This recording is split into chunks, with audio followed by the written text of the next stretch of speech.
Before everything fell apart. Before Layla found herself standing in a doorway staring at a scene that would haunt her for years. There was a time when life looked almost ordinary, almost peaceful, almost safe. But doesn't it always start that way?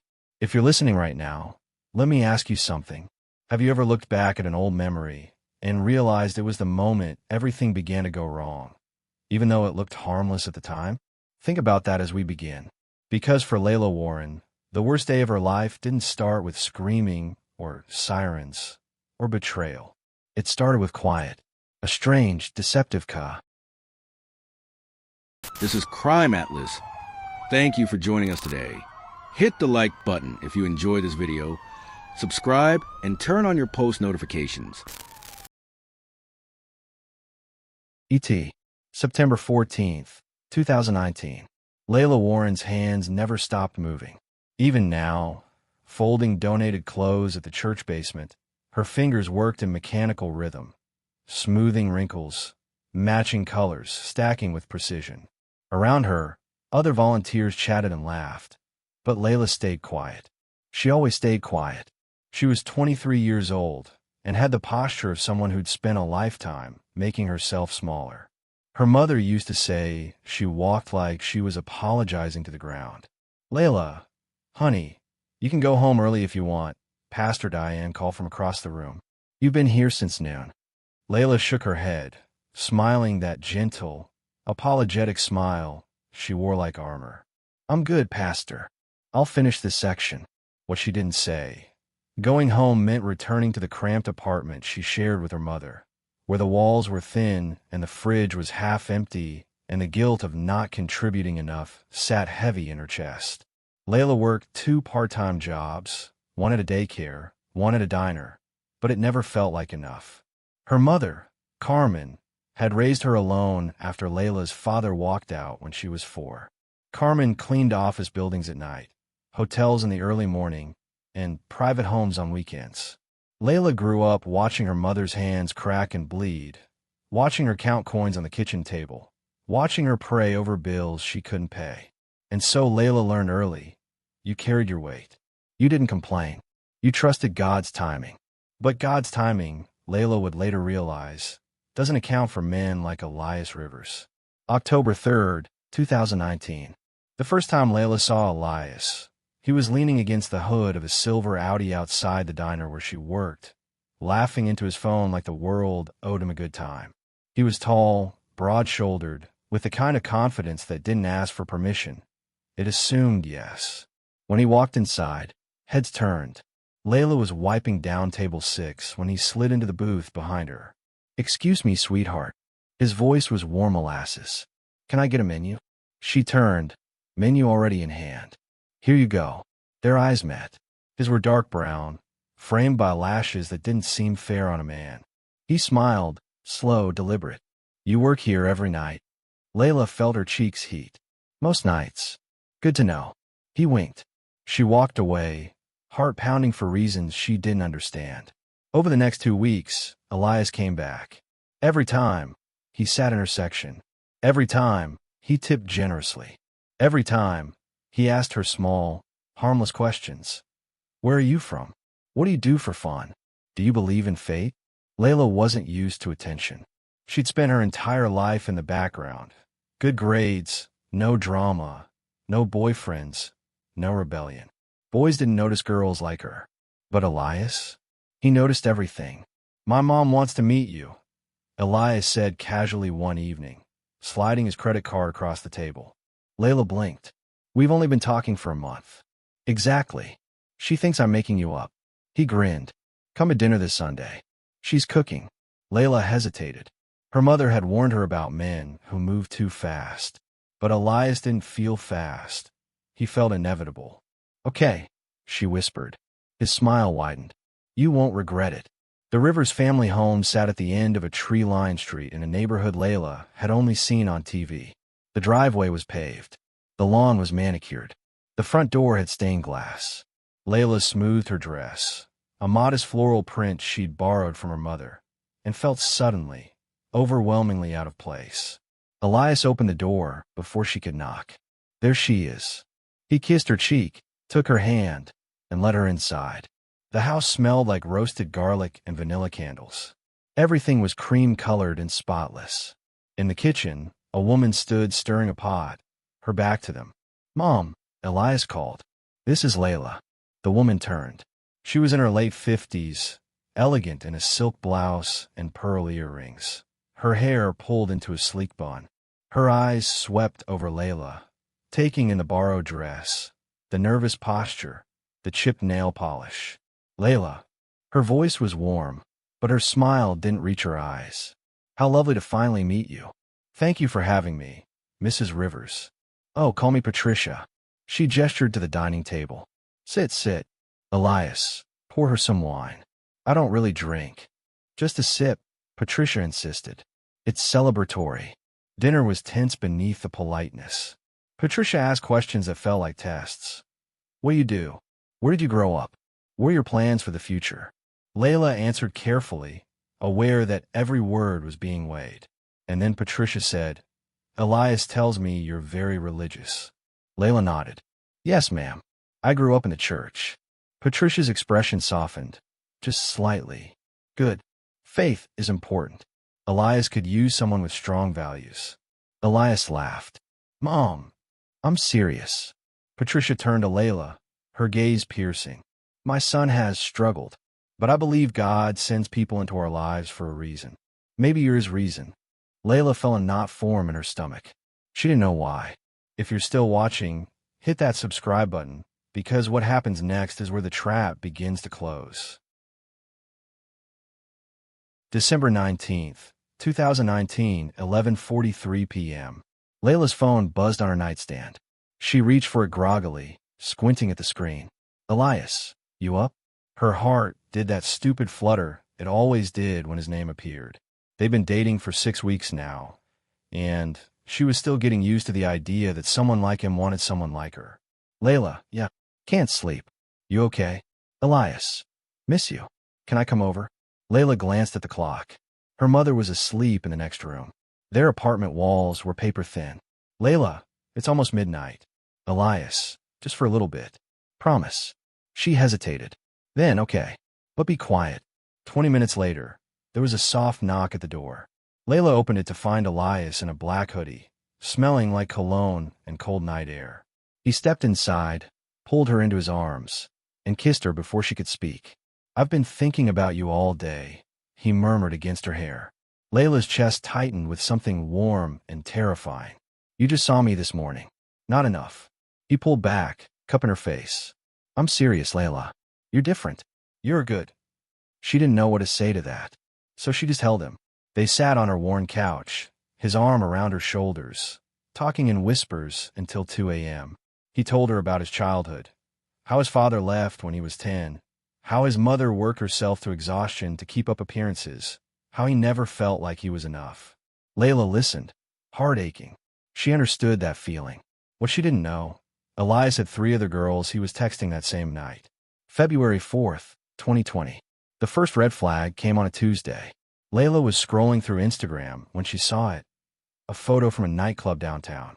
The caption read "Vibes" with a fire emoji. In the background, barely visible but unmistakable, was Elias, sitting in a booth with a girl on his lap. Layla's stomach dropped. She screenshotted it. Her hand shook as she texted him. "Layla, can you call me?" He called within seconds. "Hey babe, what's up? Were you at Club Mirage last night?" Silence. "Elias, who told you that?" "I saw a picture." He sighed, long, exasperated. "Layla, come on. My boys dragged me out. I was there for like 20 minutes. That girl? Some random. She sat down, I moved. The photo was bad timing. You didn't tell me you were going out. Because I knew you'd overthink it. Like you're doing right now." Layla felt the familiar twist of guilt.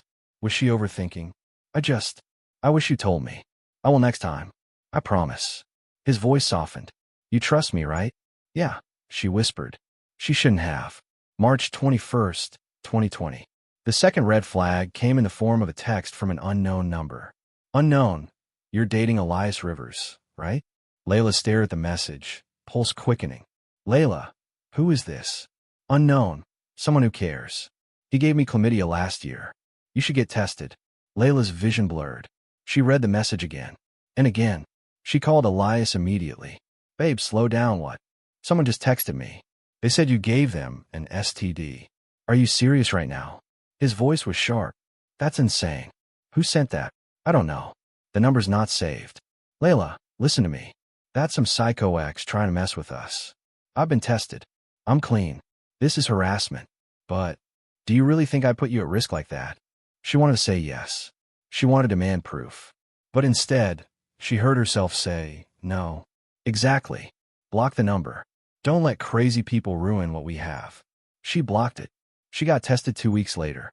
The results came back clean. But the seed of doubt, that stayed. Patricia Rivers called Layla out of the blue on a Friday night. Layla, sweetheart, do you have a moment? Of course, Mrs. Rivers. I had a vision last night. Patricia's voice was soft, reverent. God spoke to me. He showed me you and Elias standing at an altar. You were glowing, radiant. He told me you're meant to be his wife. Layla's breath caught. I don't know what to say. Say you'll pray on it. God doesn't make mistakes, Layla. My son needs you. He's lost without you. After they hung up, Layla sat in the dark, phone in her lap, feeling the weight of something she couldn't name. It was a cage, and she just walked inside. If you're watching this and you've ever ignored a red flag because someone made you feel guilty for noticing it, comment below. You're not alone. Layla missed her period in late July. She stared at the calendar on her phone, counting backwards twice, then 3 times, as if the math would change. Her hands trembled as she walked into the CVS on Broad Street. Hood pulled up despite the summer heat and bought 3 pregnancy tests with cash. In the bathroom of her apartment, she took all 3. Positive. Positive. Positive. She sat on the closed toilet lid, test sticks lined up on the sink like an accusation, and felt the world tilt sideways. She was 24 years old. She worked 2 minimum wage jobs. She lived with her mother in a 2-bedroom apartment where the AC barely worked. And Elias. Elias had been distant for weeks. Coming home late. Dodging calls. Making excuses that sounded rehearsed. Layla called him anyway. Hey, babe. His voice had that distracted edge to it. The one that meant he was scrolling through his phone while talking to her. I need to see you. Tonight. Tonight's not great. The boys. Elias. Tonight. Something in her tone made him pause. Okay. Yeah. I'll swing by around 8. He arrived at 9:30, smelling like beer and someone else's perfume. Layla didn't mention it. She just handed him the pregnancy test. He stared at it for a long time. Then he looked up at her, and for just a moment, his mask slipped. She saw panic. Raw, unfiltered panic. Then he smiled. We're having a baby. He pulled her into his arms, lifting her off her feet. Layla, this is amazing. This is God. This changes everything. She wanted to believe him. She needed to believe him. For 1 full week, he was perfect. He called every morning. He sent flowers to the diner. He held her hand during her first prenatal appointment and cried when they heard the heartbeat. And then he disappeared. Not physically, he still came around. But emotionally, he evaporated. He stopped answering texts. He missed the second appointment. When she asked where he'd been, he said he was figuring things out and under a lot of pressure. His mother, however, was thrilled. Patricia Rivers invited Layla to brunch at a restaurant Layla couldn't afford to breathe in. They sat by the window, sunlight glinting off crystal glasses and polished silverware. You're glowing, Patricia said, reaching across the table to squeeze Layla's hand. Pregnancy suits you. Thank you. Layla forced a smile. She'd been nauseous for 2 weeks straight and had lost 5 pounds. I knew this would happen, Patricia continued, her eyes bright with conviction. The vision I had. This is confirmation. God is aligning everything. Layla shifted in her seat. Mrs. Rivers. Patricia, please. Patricia, I need to talk to you about Elias. He's been distant, and I'm worried. Marriage, Patricia interrupted smoothly. That's what he needs. Structure, commitment, a reason to rise to the occasion. She leaned forward, her gaze intense. You're that reason, Layla. You and this baby. But we've only been together for 9 months. And Abraham waited decades for Isaac. Hannah waited years for Samuel. God's timing isn't our timing. Patricia smiled, warm and unyielding. Trust the process. Trust him. And trust that I've been praying over this since the day I met you. Layla left that brunch feeling like she'd been handed a script she didn't audition for. September 15th, 2020. Elias proposed on a Tuesday night in the parking lot of the diner where Layla worked. There was no ring, no plan, just him, sitting on the hood of his car when her shift ended, holding a small velvet box he'd clearly bought an hour earlier. "Marry me," he said. Layla froze, apron still tied around her waist, exhaustion pressing into her bones. "What? I know I've been a mess. I know I've screwed up. But I want to do this right. I want to be a good dad. A good husband." He opened the box. Inside was a thin silver band with a chip of a diamond. "My mom helped me pick it out." Of course she did. Layla looked at him, really looked at him. His eyes were bloodshot. His hand shook slightly. He didn't look like a man in love. He looked like a man cornered. But she was tired. So tired. And the idea of doing this alone, of raising a baby in her mother's apartment while working double shifts, felt impossible. "Okay," she whispered. He smiled. It didn't reach his eyes. They got married 3 weeks later at the courthouse. Patricia cried. Carmen didn't come. She was working. Layla wore a white dress from Target and felt nothing. No excitement. No butterflies. No joy the kind people felt when they finally tie the knot with the love of their life. Marriage didn't fix Elias. It made him worse. He stayed out late. He drained their joint bank account, the one Layla had opened thinking they'd save together. When she confronted him, he said he was investing in a business opportunity with a friend. He refused to give details. Bills piled up. The electricity got shut off twice. Layla picked up extra shifts at the daycare, standing on swollen feet for 8 hours, coming home to an empty apartment because Elias was networking. She found receipts in his pockets. Bars, restaurants, a hotel. When she asked, he said they were work-related. She wanted to leave. She planned a dozen times, packed a bag in her mind, rehearsed the conversation. But every time she got close, Patricia would call, or text, or show up. "How's my daughter-in-law? How's my grandbaby?" And the cage door would close a little tighter. One night, Layla sat in the dark of their bedroom, hand on her growing belly, and whispered, "I'm sorry. I'm so sorry." She didn't know who she was apologizing to. Herself. The baby. God. Maybe all three. December 3rd, 2020, 2:47 a.m. The call came in the middle of the night. Layla was 5 months pregnant, sleeping in a fetal position to ease the pressure on her back, when her phone exploded with noise. She fumbled for it, heart hammering, and saw an unknown number. "Hello. Is this Layla Rivers?" A woman's voice. Professional. Detached. "Yes." "Who?" "This is Charleston Medical Center. Your husband, Elias Rivers, was brought in about an hour ago. He was in a motorcycle accident." The room spun. "Is he alive?" "He's stable, but you should come down." Layla drove to the hospital in her pajamas, hands shaking so badly she almost rear-ended a truck at a red light. She parked crooked, ran inside, and found a nurse who led her to the ICU.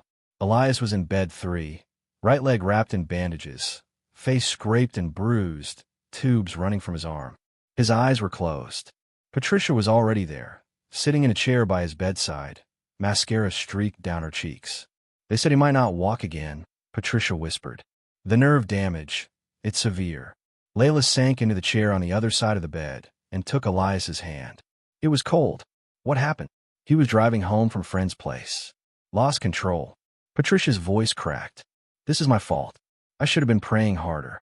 Over the next 3 days, the full picture emerged from doctors, police reports, and whispered conversations Layla wasn't supposed to hear. Elias had been driving at 80 miles per hour in a 35 miles per hour zone.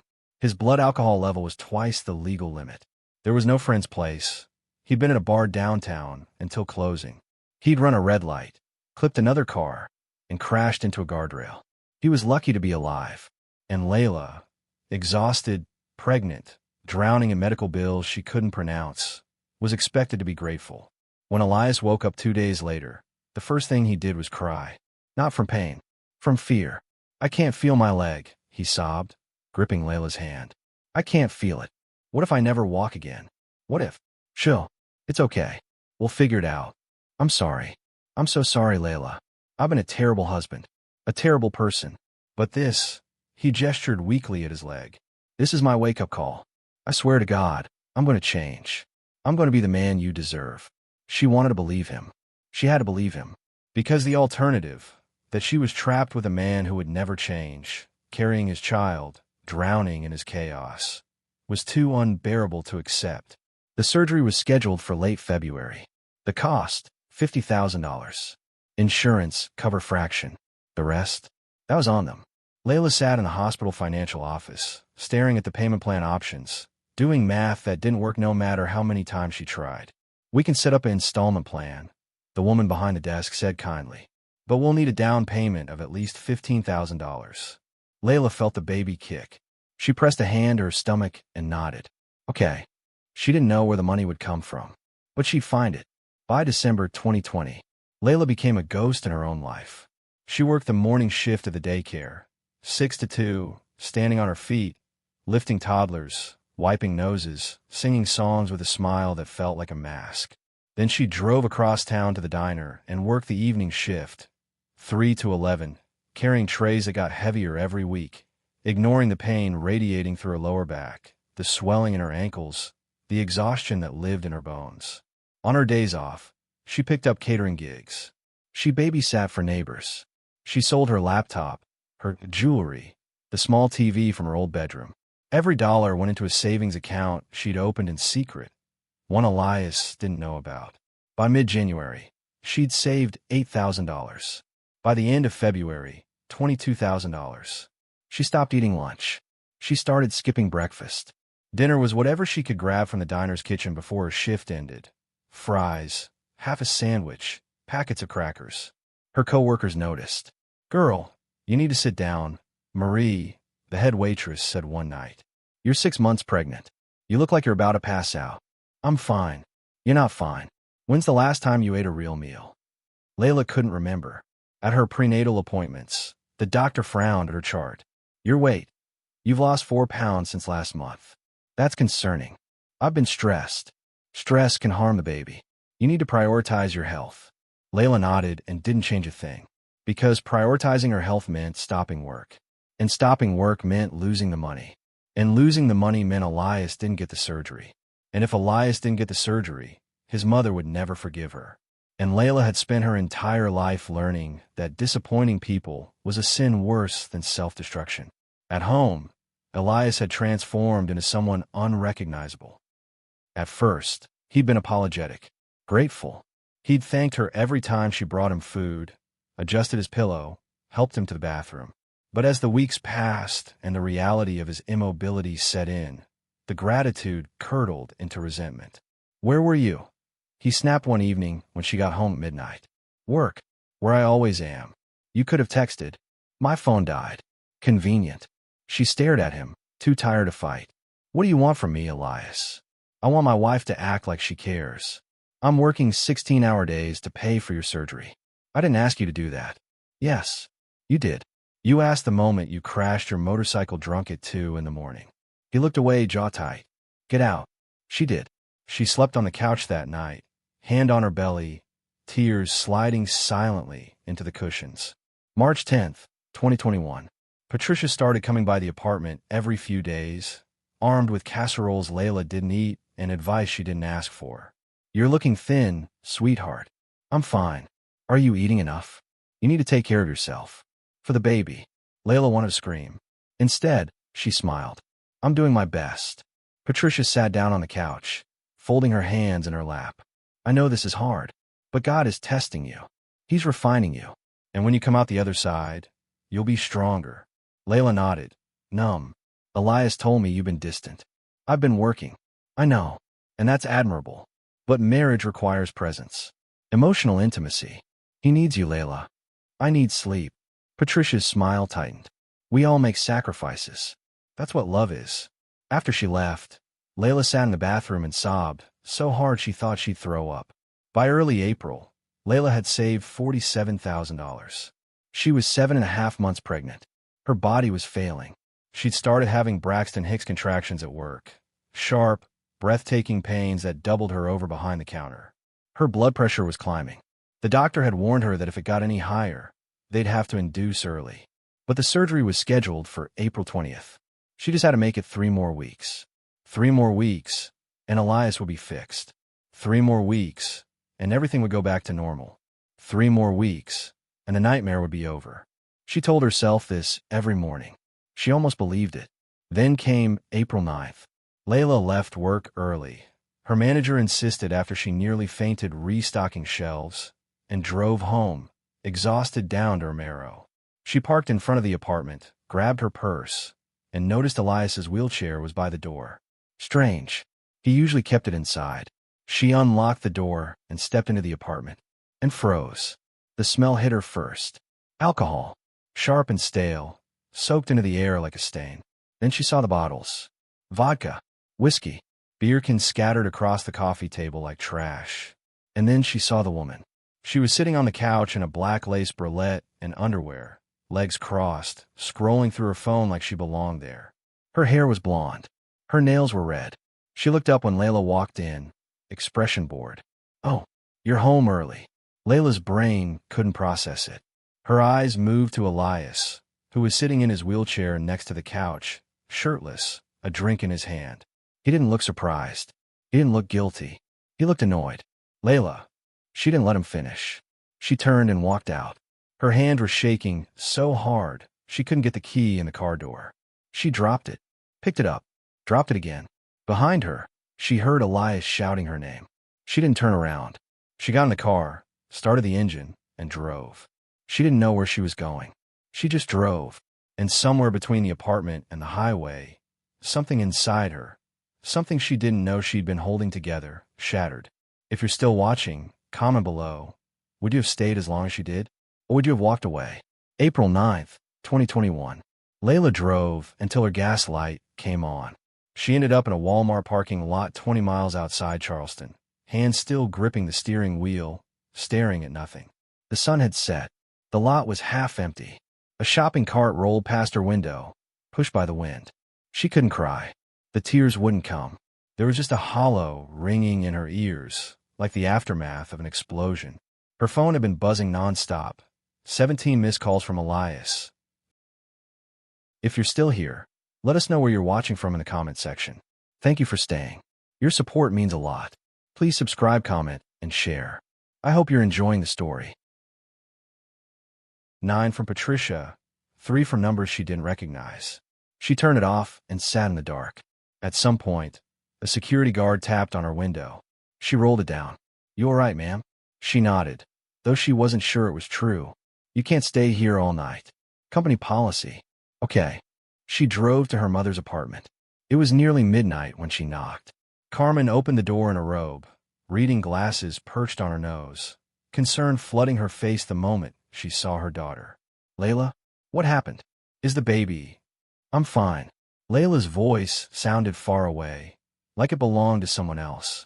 "Can I stay here tonight?" Carmen pulled her inside without another word. Layla slept for 14 hours. When she woke, it was late afternoon, and her mother was sitting at the kitchen table, 2 cups of tea already poured. The apartment smelled like cinnamon and old wood. Layla hadn't lived here in over a year, but it still felt more like home than anywhere else. "You gonna tell me what happened?" Carmen's voice was gentle, but firm. This was the voice that had raised Layla alone, the voice that didn't allow for lies. Layla told her everything. The accident, the money, the double shifts, the woman on the couch. When she finished, Carmen was quiet for a long time. Then she reached across the table and took Layla's hand.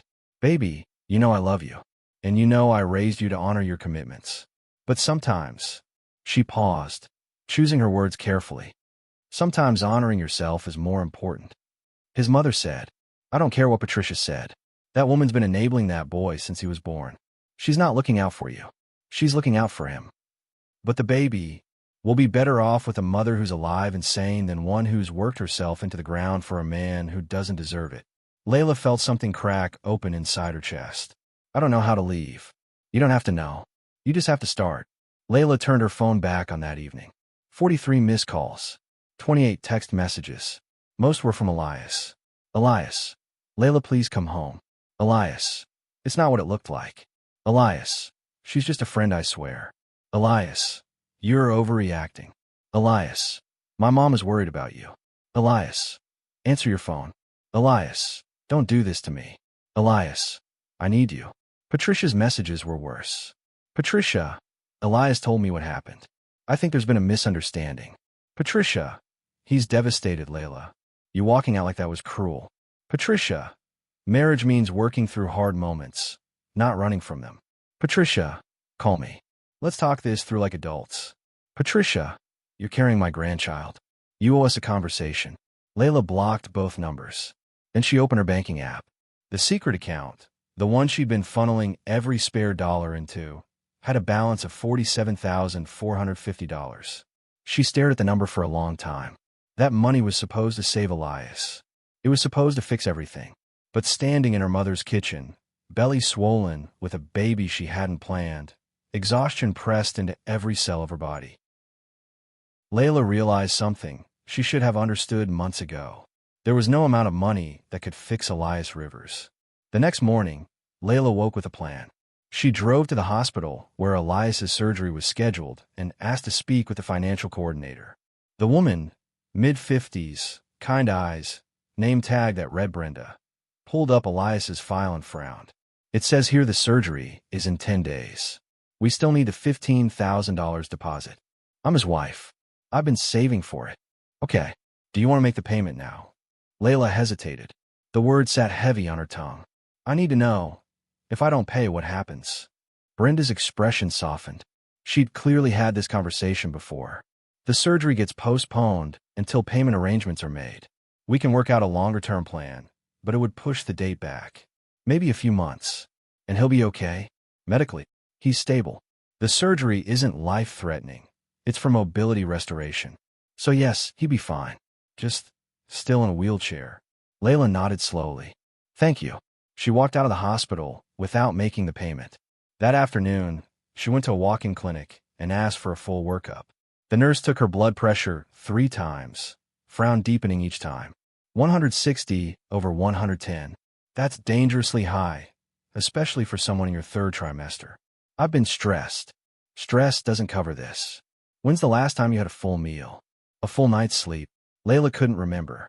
The doctor, a woman in her 40s with short silver hair, sat down across from her and spoke plainly. You're severely anemic. Your blood pressure is through the roof.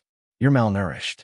If this continues, you're at serious risk for preeclampsia, which could be fatal for both you and the baby. The words landed like stones. What do I do? Rest. Eat. Reduce stress. Stop working, if possible. You need to prioritize your health, or you won't make it to full term. Layla left the clinic with a prescription for iron supplements and a note excusing her from work for 2 weeks. She called both her jobs and told them she needed medical leave. And for the first time in months, she let herself breathe. April 11th, 2021. Patricia showed up at Carmen's apartment unannounced. Layla opened the door to find her standing in the hallway, designer purse on her shoulder, lips pressed into a thin line. We need to talk. I don't think that's a good idea. I'm not asking. Patricia stepped forward, forcing Layla to either block her or let her in. Layla, too tired to fight, stepped aside. They sat in the small living room, Patricia on the couch, Layla in the armchair by the window. Carmen was at work.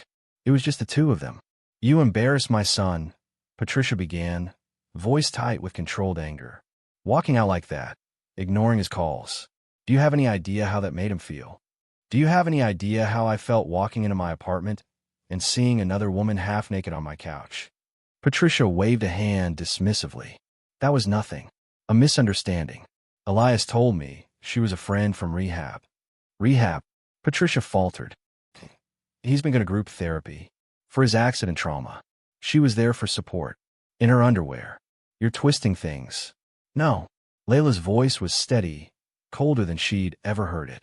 I'm seeing things clearly for the first time. Patricia leaned forward, eyes hard. You made a vow, Layla. Before God. Before me. You don't just walk away because things get hard. Hard. Layla laughed, a bitter, broken sound. I've been working 16-hour days while 7 months pregnant to save money for his surgery. I've lost weight. My blood pressure is dangerous. My doctor says I could die if I don't stop. And your son? He's been spending money we don't have on alcohol and women and God knows what else. He made a mistake. He's made 100 mistakes. And every time, you make excuses for him. Patricia stood, trembling with fury. I came here to give you a chance to fix this, to do the right thing. But I see now that you're selfish. You care more about your pride than about your marriage, than about my grandchild." Layla stood too, hand instinctively moving to her belly. "Get out. You'll regret this. Maybe, but at least I'll be alive to regret it." Patricia left, slamming the door hard enough to rattle the frame. Layla sat back down and finally, let herself cry. Layla spent the next day in silence. She sat on her mother's couch, hand on her belly, feeling the baby move. Strong kicks, rolls and flutters. A whole life forming inside her, unaware of the chaos waiting outside. She thought about her childhood, watching her mother work herself to exhaustion, watching her pray over bills she couldn't pay, watching her sacrifice everything and receive nothing in return. Carmen had always said it was worth it. That love required sacrifice. But where was the line? When did sacrifice become self-destruction? Layla thought about Elias, about the man she'd met in the diner. Charming, attentive, full of promises. About the man he'd become, or maybe the man he'd always been, just better at hiding it.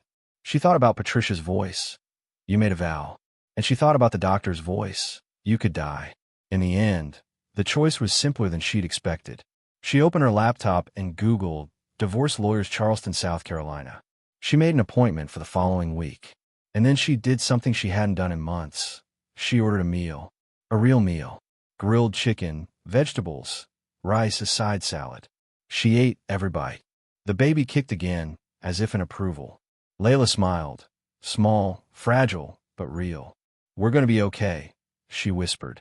"I promise." But promises, she would soon learn, were easy to make and hard to keep. Because that same night, while Layla slept in her mother's apartment, Elias Rivers made a decision of his own. He called a number he'd been given months ago, a number for a private lender who didn't ask questions. He borrowed $30,000 at a 40% interest rate. And over the next 2 weeks, while Layla rested and healed and prepared to rebuild her life, Elias burned through that money like it was nothing. $12,000 on alcohol, $8,000 on gambling, and $19,300 on a woman named Crystal, who advertised her services on a website Elias found at 2 a.m. when the loneliness felt like drowning. He told himself he deserved it. After everything he'd been through, the accident, the pain, the humiliation of being trapped in a wheelchair, he deserved to feel good. He told himself Layla would never find out. He was wrong. April 15th, 2021. Layla's phone rang at 6:47 a.m. She'd been awake for an hour already. The baby had been restless all night, pressing against her ribs in ways that made sleep impossible. She was sitting at her mother's kitchen table, sipping ginger tea and watching the sunrise through the small window, when the call came through. Unknown number. She almost didn't answer, but something made her pick up. "Hello, Mrs. Rivers." A man's voice. Professional. Clipped. "Yes. This is David Shun from First National Bank. I'm calling regarding several overdraft notices on your joint checking account. We've attempted to reach your husband, but..." "Wait. Overdraft? That account has been empty for months." "Actually, ma'am, the account shows multiple large withdrawals over the past 2 weeks. The current balance is negative $4,200. Layla's stomach dropped. "That's impossible. I haven't touched that account." The withdrawals were made using the debit card registered to Elias Rivers. ATM withdrawals, cash advances, and several large purchases. "I'm calling because the account is now flagged, and we need to discuss repayment options." She hung up without responding. Her hands were shaking so badly, she had to set the phone down. She opened her banking app with trembling fingers and navigated to the joint account, the one she'd stopped using months ago, the one that was supposed to be dormant. The transaction history made her nauseous. April 1st. ATM withdrawal, $500. April 2nd. Murphy's Liquor, $340. April 2nd. Online transfer, $2,000. April 4th. ATM withdrawal, $800. April 5th. Red Diamond Casino, $1,200. April 6th. ATM withdrawal, $1,000. April 8th. Cash advance, $3,000. On and on. Page after page. Thousands of dollars she didn't know existed, withdrawn and spent in a 2-week blur of self-destruction. But it was the final transaction that made her blood run cold. April 14th. Wire transfer to C. Martinez, $5,000. Note, as discussed. C. Martinez. She didn't know anyone by that name. Layla grabbed her keys. She arrived at the apartment she used to share with Elias just after 7 a.m. His car was in the parking lot. Or rather, the car his mother had bought him after the accident, a used sedan with hand controls he complained about endlessly. Layla used her key to unlock the door and stepped inside. The smell hit her immediately. Stale alcohol, unwashed sheets, something sour and rotten beneath it all. The living room was a disaster.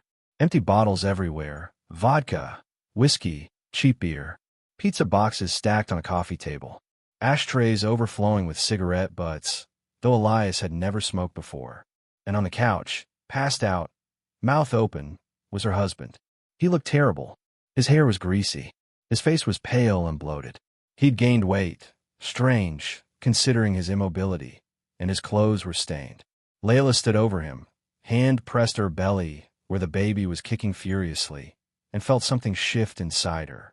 Not anger, not even sadness, just a cold, clarifying disgust. She picked up an empty beer can from the table and dropped it on his chest. He jerked awake, eyes wild, scrambling upright. What, Layla? Who's C. Martinez? He blinked, confused. What? You wired someone named C. Martinez $5,000 3 days ago. Who is that? His face changed. Panic flickered across it. Quick and unmistakable. I don't know what you're talking about. Don't lie to me. Layla, calm down. Where did you get $30,000? He froze. How did you? The bank called. You drained our account. You took cash advances. You borrowed money we don't have. Her voice was rising now, sharp and uncontrolled. Where did it come from? I took a loan. From who? A private lender.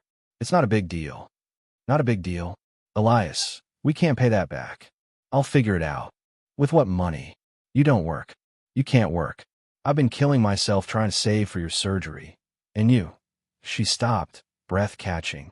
What did you spend it on? I needed it. For what? He didn't answer. Layla walked into the bedroom. The bed was unmade. There were clothes everywhere, some hers, most his, and some she didn't recognize. Women's clothes. A red dress draped over the chair. High heels by the door. She turned back to the living room. Elias was trying to maneuver his wheelchair closer, his face desperate. Layla, listen to me. Who's C. Martinez? She's no one. You wired her $5,000. It was a mistake. Who is she? He looked at the floor. An escort. The word hung in the air like poison. Layla felt her knees weaken. She grabbed the doorframe to steady herself. You spent $5,000 on a prostitute. It's not like that. Then what is it like? I was lonely. You left me. I was stuck in this chair, in this apartment, and you just abandoned me. I was working to save your life. I didn't ask you to. The baby kicked hard enough that Layla gasped, hand flying to her stomach. The room tilted. Elias noticed. His expression changed. Are you okay? Is the baby? Don't. Her voice was ice. Don't you dare pretend you care. Layla, I want a divorce. The words came out calm. Final. Elias stared at her, mouth open, and for a moment he looked like a child caught breaking something valuable. Then his face twisted into something ugly. You can't divorce me. I'm disabled. I need you. You need someone. It doesn't have to be me. My mother. Your mother has been covering for you your entire life. Let her take care of you. What about the baby? The baby will be fine. Better than fine. Because I'm going to raise them far away from you. She turned to leave. He grabbed her wrist. Not hard, but enough to stop her. Please. Layla, please. I'll change. I swear. I'll go to therapy. I'll stop drinking. I'll be better. Just give me one more chance. She looked down at his hand on her wrist. Then at his face. The face she'd once thought was handsome. The face she'd once kissed. The face that now just looked pathetic. You've had 100 chances, she said quietly. I'm done. She pulled her wrist free and walked out. April 16th, 2021. The lawyer's name was Monica Reyes, and she had the kind of competence that made Layla feel safe for the first time in months. They sat in a small office that smelled like coffee and paper. Monica reviewed the financial records Layla had brought, bank statements, loan documents, the transaction history showing Elias's spending spree. This is bad, Monica said, tapping her pen against the desk. But it's also good for your case. Reckless financial behavior, infidelity, endangerment. You've got grounds for fault-based divorce. And given that you're the primary earner and he's incurred significant debt without your knowledge or consent, we can argue against alimony. What about the baby? South Carolina favors shared custody, but given his current state, both physical and financial, we can push for primary custody with supervised visitation. How long will it take? If he doesn't contest, 90 days minimum. If he fights, she shrugged. Could be a year. Layla signed the papers that afternoon. April 17th, 2021. Patricia called 16 times. Layla didn't answer. Finally, a voicemail. You are making the biggest mistake of your life. That baby you're carrying is a Rivers. You have no right to take them away from their father. I've spoken to my lawyer, Layla. If you go through with this, I will fight you for custody. I will fight you for everything. Don't test me. Layla saved the voicemail and forwarded it to Monica. That's harassment, Monica said, and potentially useful. Keep records of everything. April 18th, 2021.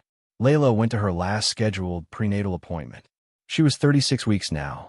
Full term was 4 weeks away, but the doctor had warned her that given her stress levels and blood pressure, early labor was likely. The nurse took her vitals and frowned. Your blood pressure is still high. 155/108. I've been resting. Are you sure? Because your chart shows. I'm getting a divorce, Layla said flatly. My stress isn't going anywhere until it's finalized. The doctor came in a few minutes later, reviewed the chart, and sighed. Layla, I'm going to be honest with you. If your blood pressure doesn't stabilize in the next week, we're going to have to induce. Your body can't sustain this. What about the baby? The baby's strong. Good heartbeat, good movement.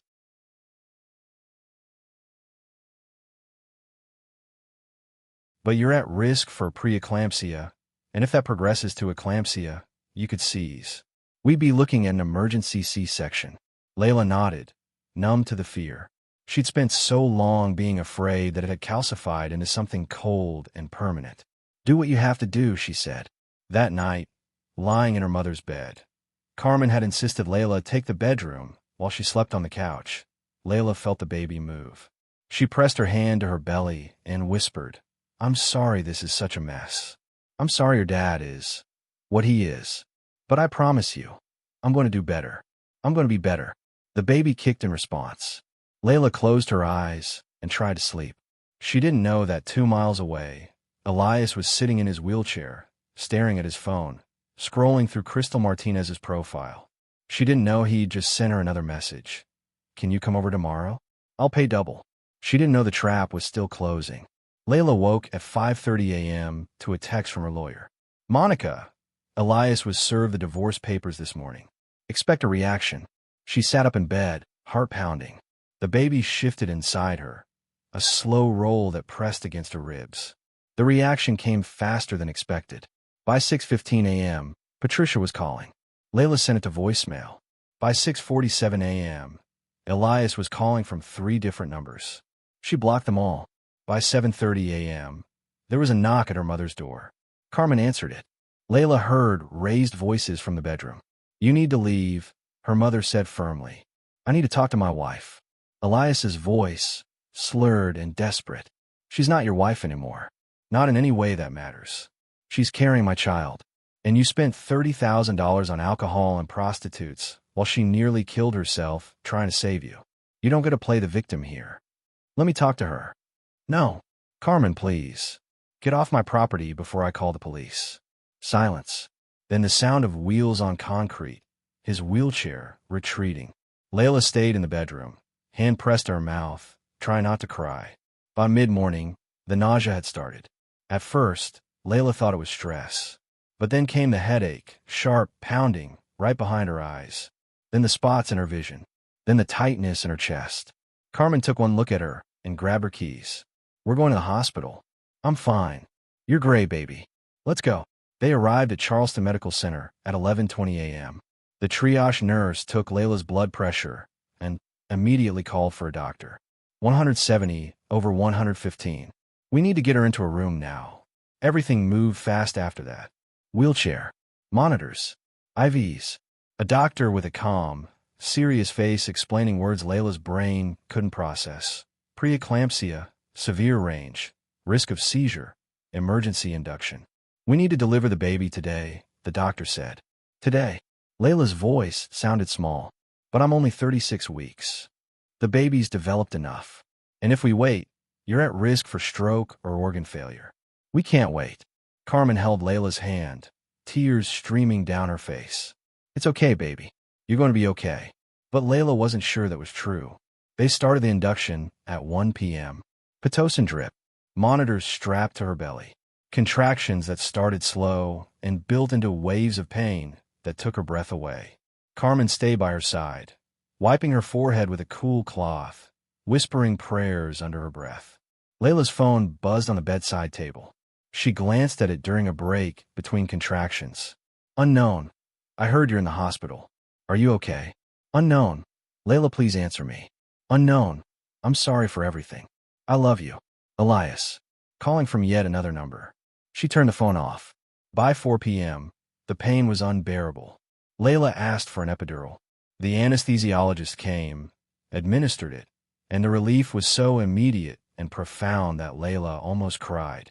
But her blood pressure wouldn't stabilize.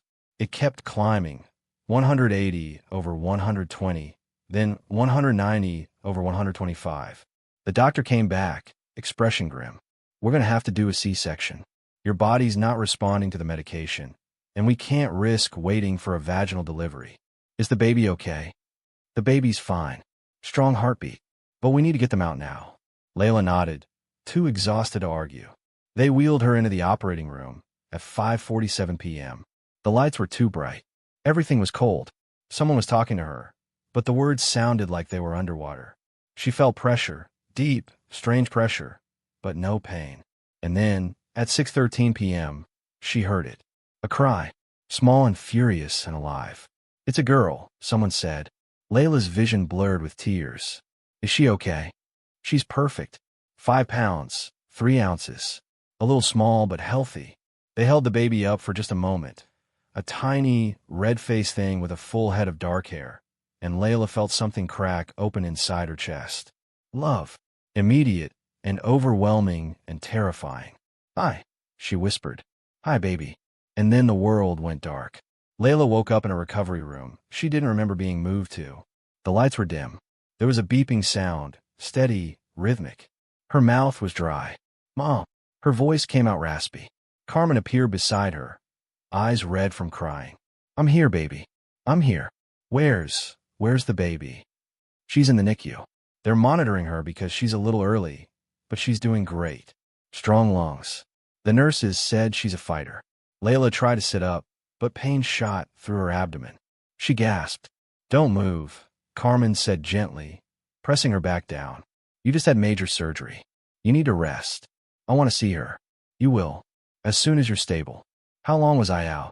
Carmen hesitated. 3 hours. Your blood pressure spiked during the surgery. They had to give you medication to bring it down. You scare me, Layla. I'm okay. You almost weren't. They sat in silence for a moment. Then Carmen squeezed her hand. You did it, baby. You brought her into the world. And she's beautiful. Layla closed her eyes, tears slipping down her cheeks. I need to name her. You have time. No, I need to do it now. Before, she didn't finish the sentence. Before Elias shows up. Before Patricia tries to take her. Before the world gets complicated again. What do you want to name her? Layla thought about it. About everything she'd been through. About the woman she'd been and the woman she was becoming. Grace, she said. Her name is Grace. At 11 p.m., a nurse came to wheel Layla to the NICU. She was still groggy from the medication, still sore from the surgery, but she needed to see her daughter. The NICU was quiet. Machines hummed softly. There were rows of tiny cribs, each one holding a baby smaller than Layla thought possible. The nurse stopped in front of a crib in the corner. Inside, wrapped in a pink blanket, was Grace. She was so small, impossibly small. Her eyes were closed. Her tiny fists were curled against her chest. Wires and monitors were attached to her, but she looked peaceful. She's been sleeping since she was born, the nurse said softly. Barely made a fuss. You got a calm one. If you're still here, let us know where you're watching from in the comment section.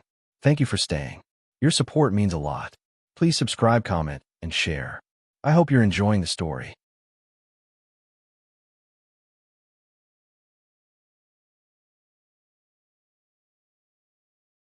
Layla reached into the crib and touched Grace's hand. The baby's fingers reflexively wrapped around hers. Such a small grip, but so strong. "Hi," Layla whispered. "I'm your mom." Grace's eyes fluttered open for just a moment. Dark, unfocused, beautiful. And in that moment, Layla made a promise. "I'm going to protect you, no matter what. I'm going to make sure you never feel what I felt. I'm going to be strong for you." Grace's fingers tightened around hers. Layla stayed there for as long as the nurses would let her, hand holding her daughters, whispering promises into the quiet.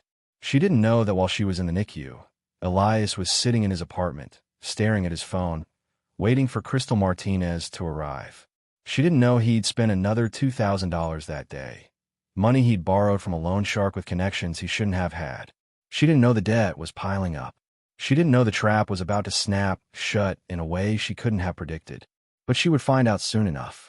Because in 3 days, Layla Warren would walk back into the apartment to collect the last of her things. And what she'd find would change everything. If you're still watching, comment below, what would you do if you were Layla? Grace was 4 days old when Layla was finally discharged from the hospital. The doctors had wanted to keep her longer. Her blood pressure was still elevated, though not dangerously so. But Layla had insisted. She needed to get things in order. She needed to start building the life she'd promised Grace. The baby would stay in the NICU for another week, maybe 2. Standard protocol for preemies, the neonatologist had explained. "We want to make sure she can regulate her temperature and feed consistently before she goes home." Home. The word felt strange in Layla's mouth. She didn't have a home anymore. Not really. Her mother's apartment was temporary. The apartment she'd shared with Elias was a crime scene of memories she wanted to burn. But there were things there she needed. Her documents. Her clothes. The few possessions that were actually hers. Monica had advised her to go with a police escort, but Layla didn't want the drama. She just wanted to get in, get her things, and get out. Carmen offered to come with her. Layla refused. This was something she needed to do alone. She drove to the apartment on a Thursday afternoon, when she knew Elias would be at physical therapy. Patricia had started taking him twice a week. More for appearances than actual progress, Layla suspected. The parking lot was empty except for a rusted pickup truck that belonged to a neighbor. Layla parked, sat in her car for a full minute gathering courage, and then walked to the door. Her key still worked. The apartment looked worse than it had 4 days ago. More bottles. More trash. The air was thick with the smell of decay and desperation. Layla moved quickly, methodically. She went to the bedroom and started pulling her clothes from the closet, stuffing them into garbage bags she'd brought from her mother's apartment. Most of her things were wrinkled or dirty. Elias clearly hadn't been doing laundry, but she didn't care. She just needed them out. She found her documents in the drawer where she'd left them. Birth certificate, social security card, the title to the used car she'd bought before meeting Elias. She tucked them into her purse. Then she opened the closet and reached for the shoebox on the top shelf, the one where she'd hidden her grandmother's jewelry, the only inheritance she'd ever received. The box was lighter than it should have been. Layla's stomach sank. She opened it. Empty. The necklace, gold, delicate, worth maybe $800. The earrings, the bracelet, all gone. "No," she whispered. "No, no, no." She tore through the closet, checking every shelf, every corner. Nothing. He'd sold them. He'd sold her grandmother's jewelry. Layla sat on the floor, box in her hands, and felt rage bubble up from somewhere deep and primal. Not sadness, not hurt, just pure, white-hot fury. She stood up, breathing hard, and walked into the living room. That's when she saw it. A laptop, open on the coffee table, screen dark, but clearly recently used. Elias's laptop, the one he'd bought with money from his mother last year. Layla hesitated for only a moment. Then she opened it. The screen came to life. No password. Typical Elias. Careless even when he should have been careful. His email was open. Layla's eyes scanned the inbox. Bank alerts. Loan reminders. Spam. And then she saw it. An email from someone named Crystal Martinez. Subject: Payment received, Thanks. Face blowing a kiss. Layla clicked it. Hey babe, got your transfer. I'll be over tomorrow around 8. You know what I like? Winking face. Can't wait to see you again. You're my favorite client. See? Layla's vision tunneled. She scrolled up, looking at previous emails. There were dozens. Going back months. Months. While she'd been pregnant. While she'd been working double shifts. While she'd been praying beside his hospital bed. He'd been paying Crystal Martinez. Paying her regularly, consistently, hundreds of dollars at a time. Layla opened his banking app. The password was saved. The transaction history was a nightmare. January 12th. Wire transfer to C. Martinez, $500. January 19th. Wire transfer to C. Martinez, $500. January 27th. Wire transfer to C. Martinez, $800. February 3rd. Wire transfer to C. Martinez, $600. On and on. Page after page after page. Layla did the math in her head. Over 6 months, he'd spent over $19,000 on Crystal Martinez alone. Not counting the alcohol. Not counting the gambling. Not counting whatever else he'd blown money on. She opened his browser history. Escort sites. Gambling sites. Porn. More escort sites. And then something that made her blood freeze. A text conversation, synced to his laptop through iMessage. Between Elias and someone named D. D, you still owe me $15K. Interest is adding up. Elias, I know. I'm working on it. D, you better work faster. I don't like waiting. Elias, I'll get it. Just give me until the end of the month. D, you got 2 weeks. After that, we have a problem. The date on that message was April 18th, the day Grace was born. Layla's hand shook as she scrolled further back. Elias, can you give me $30K? I'll pay it back with interest. D, what's it for? Elias, medical bills. My wife is pregnant. I need to cover costs. Layla's vision blurred. Medical bills. He told the loan shark the money was for medical bills. And then spent it on escorts and alcohol. She kept scrolling. More messages. More lies. And then, Elias, she left me. I don't know what to do. D, women are replaceable. Money isn't. Get my cash. Elias, I'm trying. She took everything. D, figure it out. Or I'll figure it out for you. Layla sat back, laptop burning in her lap, and realized something she should have understood from the beginning. Elias wasn't just broke. He was in debt to a loan shark. A dangerous one. And, judging by the tone of these messages, the kind of person who didn't accept excuses. Layla should have left then. Should have grabbed her bags and walked out. But something made her keep looking. She opened Elias's photos. The first few were innocuous. Pictures of his motorcycle. Selfies. Screenshots of memes. And then she saw the photos of Crystal Martinez. Dozens of them. Some clothed. Most not. Photos taken in this apartment. In the bedroom. On the couch. In places Layla had lived, slept, eaten. Her stomach turned. She scrolled faster. Nausea rising. And then she stopped. One photo. Different from the rest. Crystal Martinez. Sitting on the couch. The same couch Layla was staring at right now. Wearing the necklace. Layla's grandmother's necklace. Around this woman's neck. The caption beneath the photo, sent in a text to Crystal. Looks better on you than it ever did on her. Layla closed the laptop very slowly. She stood up, walked to the kitchen, opened the drawer where they kept the scissors. And then she walked back to the bedroom and cut every single piece of Elias's clothing into shreds. Every shirt, every pair of pants, his jackets, his shoes. She couldn't cut those, so she threw them in the bathtub and poured bleach over them. She worked in silence, breathing hard, tears streaming down her face. When she was done, she took the laptop. She took her bags, and she walked out, leaving the door wide open behind her. By the time she got back to her mother's apartment, Layla's hands had stopped shaking. Carmen took one look at her face and pulled her into a hug. What happened? I found everything. Everything. Pictures. Emails. Text messages. Bank records. Layla's voice was flat, emotionless. He spent $19,000 on a prostitute. He sold my grandmother's jewelry and gave it to her. And he's in debt to a loan shark who's threatening him. Carmen's face went pale. Layla, I took his laptop. I have proof of everything. And tomorrow, I'm giving it to my lawyer. Good. That's good. Carmen squeezed her shoulders. You're doing the right thing. But Layla didn't feel like she was doing the right thing. She felt like she was trapped in a nightmare she couldn't wake up from. That night, Layla couldn't sleep. She lay in her mother's bed, staring at the ceiling, thinking about Crystal Martinez, about the necklace, about Elias's face when he'd promised to change, about how many times she believed him. Around 2 a.m., her phone buzzed. Unknown number. She almost ignored it, but something made her look. Unknown, I know what you did. Layla's heart stopped. Another message came through. Unknown, you think you're so smart. Taking my laptop. Destroying my things. You have no idea what you just started. Elias. Using a new number. She blocked it. Another message. Different number. Unknown, you're going to regret this. She blocked that one too. But they kept coming. Different numbers. Same threats.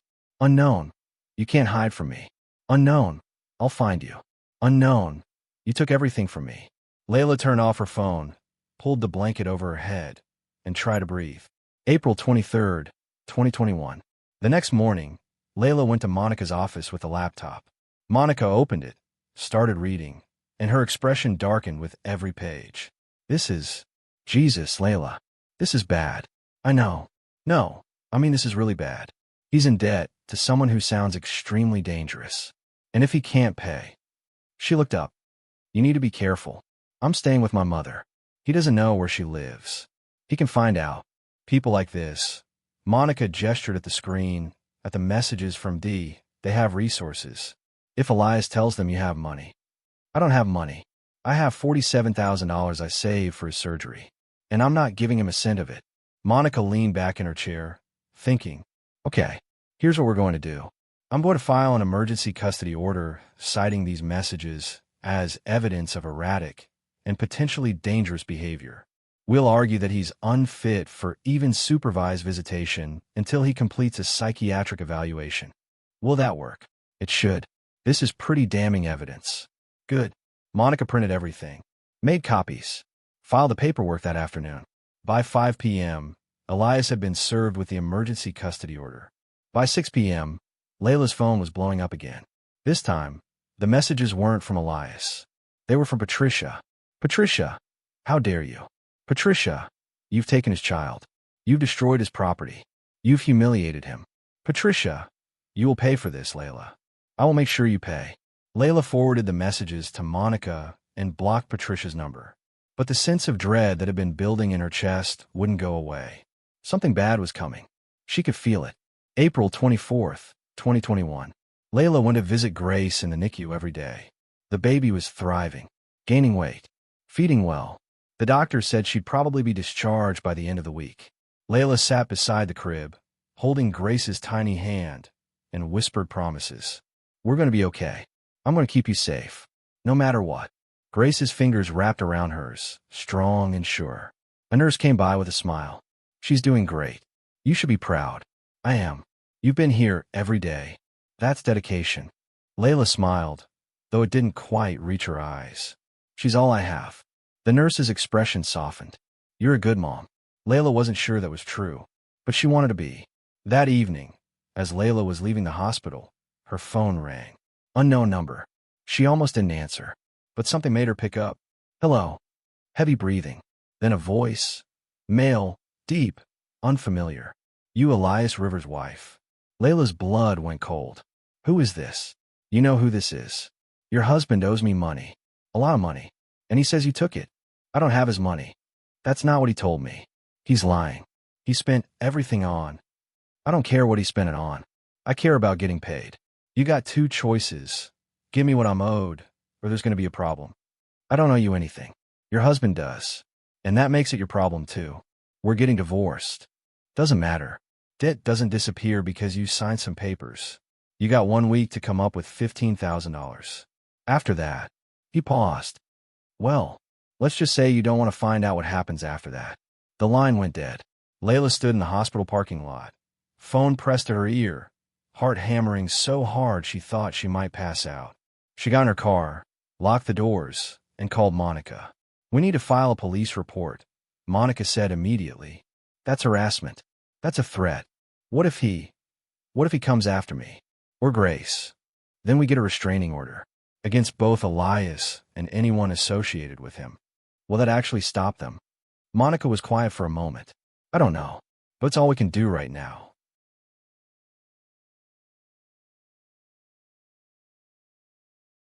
Layla drove back to her mother's apartment in a daze. When she walked inside, Carmen was in the kitchen making tea. She took one look at Layla's face and set the kettle down. What happened? Layla told her everything. Carmen's face went from concern to furious. We're going to the police. Right now. Mom. Right now, Layla. This is serious. These people are dangerous. They went to the police station.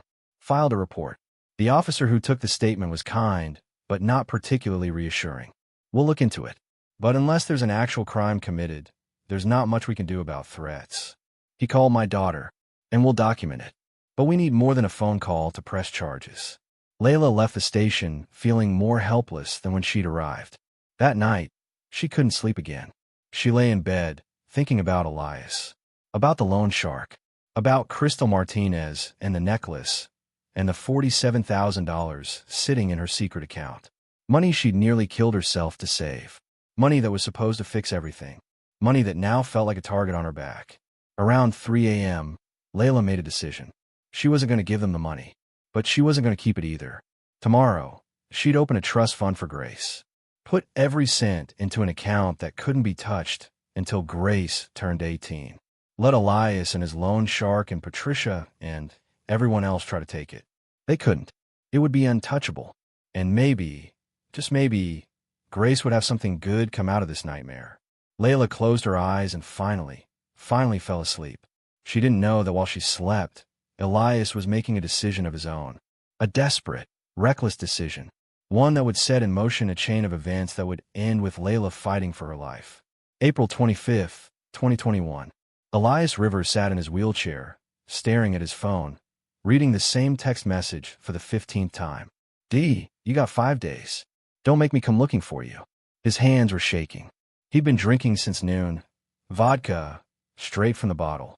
And the apartment reeked of sweat and desperation. Everything was falling apart. Layla had left him. Taken a baby. Destroyed his clothes. Stolen his laptop. Filed for divorce and an emergency custody order. His mother was furious with him. Actually furious, for maybe the first time in his life, because she'd found out about Crystal, about the money, about all of it. And now he had 5 days to come up with $15,000, or the loan shark was going to. Elias didn't want to think about what the loan shark was going to do. He'd seen movies. He knew how this went. Broken bones. Worse. He needed money. Fast. His mother had cut him off. His credit cards were maxed. The bank wouldn't give him another loan. And Layla had $47,000 sitting in an account somewhere. He knew she did. She'd saved it for his surgery. Money that was supposed to be for him. Money she had no right to keep. Elias picked up his phone and called Crystal Martinez. She answered on the third ring. Hey, babe. What's up? I need your help. She laughed. Light, careless. You still owe me from last week. I know. I'll pay you. But I need you to do something for me first. I'm listening. My wife. My ex-wife. She has money. A lot of it. And she's hiding it from me. Okay. I need you to help me get it. There was a pause. Elias, I'm an escort, not a thief. I'm not asking you to steal anything. I just need. He stopped, thinking fast. I need information. She's staying with her mother. I don't know where. But if I can find her, I can convince her to give me what I'm owed. And what's in it for me? $5,000. Cash. Once I get the money from her. Another pause. Longer this time. You're serious? Dead serious. Fine. But you better pay me, Elias. I'm not doing this for free. You'll get your money. I promise. They hung up. Elias stared at the phone, mind racing. He had a plan. Sort of. It was reckless and stupid and probably illegal. But he didn't have a choice. April 26th, 2021. Layla spent the morning at the bank, setting up a trust fund for Grace. The banker, a middle-aged woman with reading glasses and a kind smile, walked her through the paperwork. This ensures that the funds are protected until the beneficiary reaches 18. No one can access it except through legal proceedings, and even then, it would be extremely difficult. Perfect. Layla transferred $47,000 from her savings account into the trust. Every cent she'd saved, every double shift, every skipped meal. Now it was Grace's. Untouchable. When she left the bank, Layla felt lighter than she had in months. Not happy. She wasn't sure she remembered what happiness felt like, but relieved. She drove to the hospital to see Grace. The baby was awake, eyes open, tracking movement. The nurse said she'd probably be discharged in 2 days. She's ready to go home, the nurse said. Do you have everything set up? Crib, car seat, all that. Layla nodded. Carmen had bought a crib secondhand and set it up in the spare room. The car seat was installed. Bottles were sterilized. Everything was ready. We're ready, Layla said. She stayed with Grace for 2 hours, holding her, talking to her, memorizing every detail of her tiny face. When she left the hospital that afternoon, she didn't notice the silver sedan parked across the street, or the woman inside it, watching. April 27th, 2021. Crystal Martinez had done jobs like this before. Not often. She preferred to keep her work clean, professional, no drama. But every once in a while, a client would ask for something extra. Usually it was harmless. Following a cheating spouse. Confirming a suspicion. This felt different. Elias had given her Carmen Warren's name and told her to find the address. It took Crystal 3 hours and $50 slipped to a guy she knew who had access to public records. Carmen lived in a small apartment complex on the east side of Charleston. Ground floor. 2 bedrooms. Parking lot in the back. Crystal drove by twice, scoping it out, before texting Elias. Crystal found it. 2417, Maple Grove Apartments, Unit 6. What now? Elias. Can you watch it? Let me know when Layla leaves. Crystal. You didn't say anything about surveillance. That's extra. Elias. I'll pay. Just do it. Crystal sighed, parked across the street, and waited. Layla left the apartment around 10 a.m. Crystal followed her to the hospital, watched her go inside, and texted Elias. Crystal. She's at Charleston Medical. NICU floor. Visiting hours till noon. Elias. Perfect. Stay on her. Crystal stayed for 3 hours, watching the entrance until Layla came back out and drove back to the apartment. This was getting weird, and Crystal didn't like weird. But $5,000 was $5,000. April 28th, 2021. The call came at 7 a.m. Layla was making coffee when her phone rang. Unknown number. She almost didn't answer, but something made her pick up. Hello. Layla. Elias's voice. Slurred. Desperate. She hung up immediately. He called again. She blocked the number. Another call. Different number. She answered. Stop calling me. Please, Layla. Just listen. I need your help. No. The loan shark. He's going to kill me. I'm not exaggerating. He's going to actually kill me if I don't pay him. That's not my problem. You have the money. The money you saved. It was supposed to be for my surgery. It was supposed to be for a lot of things. And you spent it all on prostitutes and alcohol. I know. I know I screwed up. But please. If you're still here, let us know where you're watching from in the comment section. Thank you for staying. Your support means a lot. Please subscribe, comment, and share. I hope you're enjoying the story. Silence. Then, you what? I protected our daughter's future. Something you should have been doing. That's my money, Layla. It was never your money. I earned it. I saved it. And now it's Grace's. You can't do that. I already did. She hung up and blocked that number too. But her hands were shaking, and the sense of dread that had been following her for days intensified into something sharp and immediate. At 9 a.m., Monica called. We have a court date.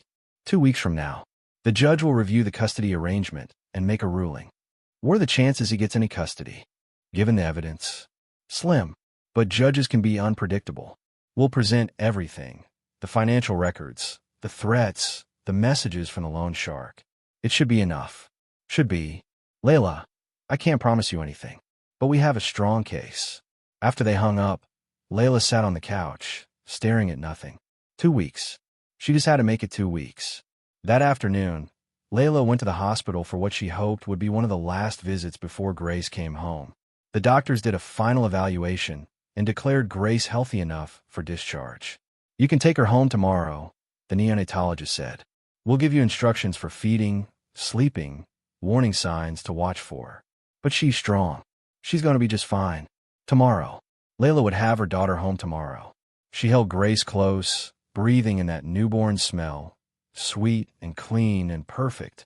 We're almost there, she whispered. Just a little bit longer. That night, Elias made a decision. He tried asking. He tried begging. He tried reasoning. None of it worked. So now he'd try something else. He called Crystal. I need you to do one more thing. Elias, I'm done. This is getting too complicated. $10,000. I'll give you $10,000. She hesitated. For what? I need you to go to the apartment. Carmen's apartment. Tomorrow morning. Tell Layla I'm in the hospital. Tell her I had a seizure or something. Get her to leave. Why? Because I need to talk to her. Face to face. Without her mother there. And then what? Then I convince her to give me the money. Elias, she told you she doesn't have it anymore. She's lying. She has to be lying. No one just gives away $50,000. Crystal was quiet for a long moment. This is a bad idea.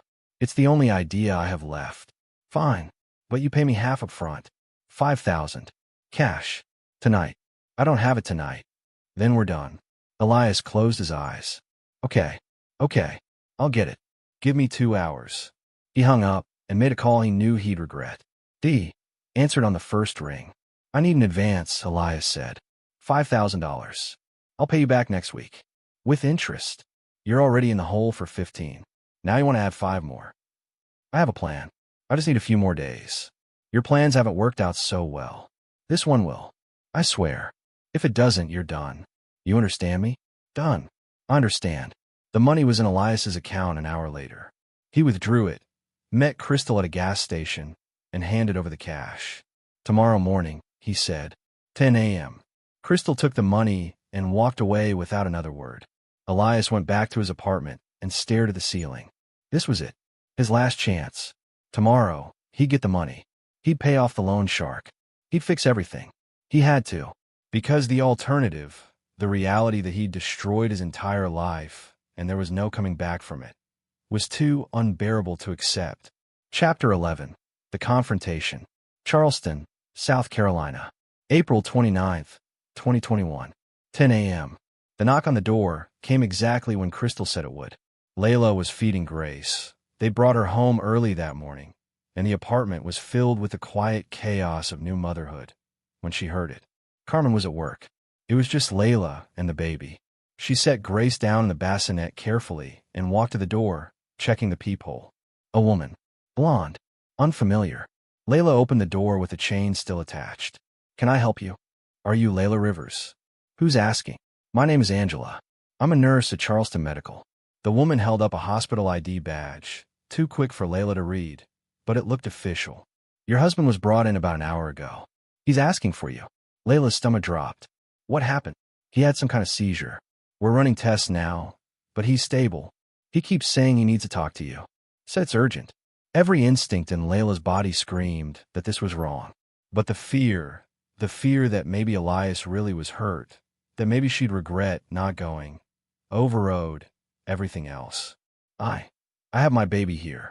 I can't just leave. The hospital has a nursery. You can bring her. Or, if you have someone who can watch her. Layla thought fast. Her mother was at work. She didn't have friends close enough to call. And if Elias really was in the hospital, give me 10 minutes. The woman nodded and stepped back. Layla closed the door, heart pounding. She called Monica. Something's wrong, she said when the lawyer answered. A woman just showed up saying Elias is in the hospital. Don't go. It could be a setup. But what if he really is? Layla, listen to me. This is exactly the kind of thing he'd do. Call the hospital directly. Confirm he's actually there before you go anywhere. Layla hung up and called Charleston Medical. Asked for patient information. I'm looking for Elias Rivers. He was brought in this morning. One moment. A pause. Typing. I'm not showing anyone by that name admitted in the last 48 hours. Layla's blood went cold. Are you sure? Positive. She hung up and looked through the peephole again. The woman was still standing in the hallway, checking her phone, looking impatient. This was a trap. Layla grabbed her phone, grabbed Grace, and locked herself in the bedroom. She called 911. Someone's trying to lure me out of my apartment. I think they're working with my ex-husband. I have a restraining order. What's your address, ma'am? Layla gave it. Please hurry. Officers are on their way. Stay inside. Don't open the door for anyone. Layla sat on the floor, Grace cradled against her chest, and waited. 10:23 a.m. The police arrived 12 minutes later. By then, the woman, Crystal, though Layla didn't know her name yet, was gone. The officers took a statement. Checked the hallway. Found nothing. We'll file a report, one of them said. But unless we can identify who it was, there's not much we can do. She said her name was Angela. Said she was a nurse. We'll check with the hospital. See if anyone matching that description works there. They wouldn't find anything. Crystal had used a fake name, a fake ID, and disappeared the moment she realized Layla wasn't coming. After the police left, Layla sat on the couch, holding Grace, hands still shaking. Her phone buzzed. Unknown number. She almost didn't answer. But she did. Hello. You called the cops. Elias's voice. Furious. You sent someone to my apartment. I was trying to talk to you. By lying? By pretending you were in the hospital? Because you won't listen any other way. I'm done listening, Elias. I'm done with all of it. You took everything from me. You took everything from yourself. I'm just protecting what's left. That money was mine. That money is Grace's. And if you come near me or her again, I'll have you arrested. She hung up and blocked the number. But the fear didn't go away. Because she knew this wasn't over. 2 p.m. Elias sat in his apartment, phone in hand, mind spinning. The plan had failed. Crystal had texted him an hour ago. She didn't fall for it. Call the cops. I'm out. Don't contact me again. Now he was out $5,000, still owed $20,000 total to the loan shark, and had zero prospects of getting any of it. His mother wasn't answering his calls. His friends, the few he had left, had stopped responding to his messages. The banks had rejected his loan applications. He had nothing, except rage. Rage at Layla for leaving. Rage at the world for turning against him. Rage at himself for every stupid decision that had led him here. He grabbed a bottle of whiskey from the counter and drank until the room spun. And then he made one final decision. If he couldn't get the money from Layla, he'd make sure no one else could either. 6 p.m. Layla's phone rang again. This time, it was Monica. We have a problem. What now? Elias filed a counter motion. He's claiming you stole marital assets, the $47,000, and demanding it be returned and split evenly in the divorce. That money is in a trust for Grace. It's not marital property. We'll argue that. But he's got a lawyer now. Patricia hired someone, and they're pushing hard. Layla felt exhaustion settle over her like a weight. When's the hearing? 3 days. Friday morning. Okay. Layla, are you all right? No, but I don't have a choice. That night, Layla couldn't sleep. She lay in bed, Grace asleep in the bassinet beside her, and stared at the ceiling. 3 days until the hearing. 3 days until she had to face Elias in court and fight for the right to protect her own daughter. Layla turned on her side, watching Grace's chest rise and fall in the dim light filtering through the curtains. The baby's face was peaceful, unaware of the storm gathering around them both.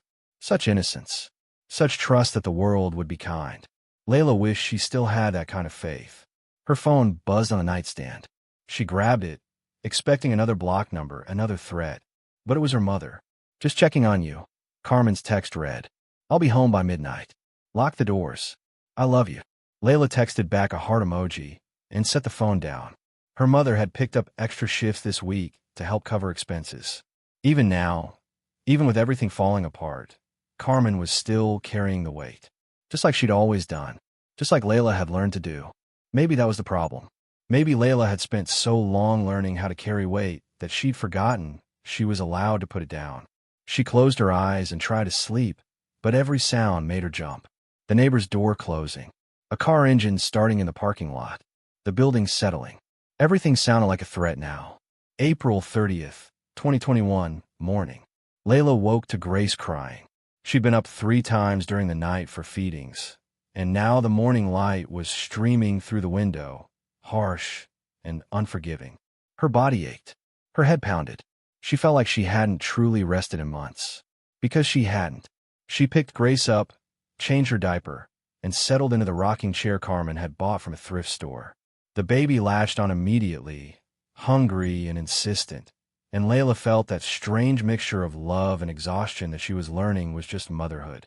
We're going to be okay, she whispered, even though she wasn't sure it was true. We're going to get through this. Grace's eyes were closed, her tiny fist pressed against Layla's chest.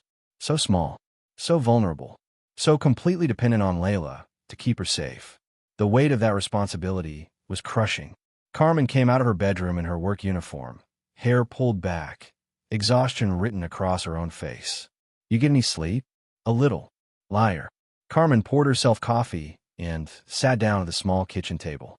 "I called in sick today. I'm staying home with you." "Mom, you can't afford to miss work. And you can't afford to be alone right now." Carmen's voice was firm.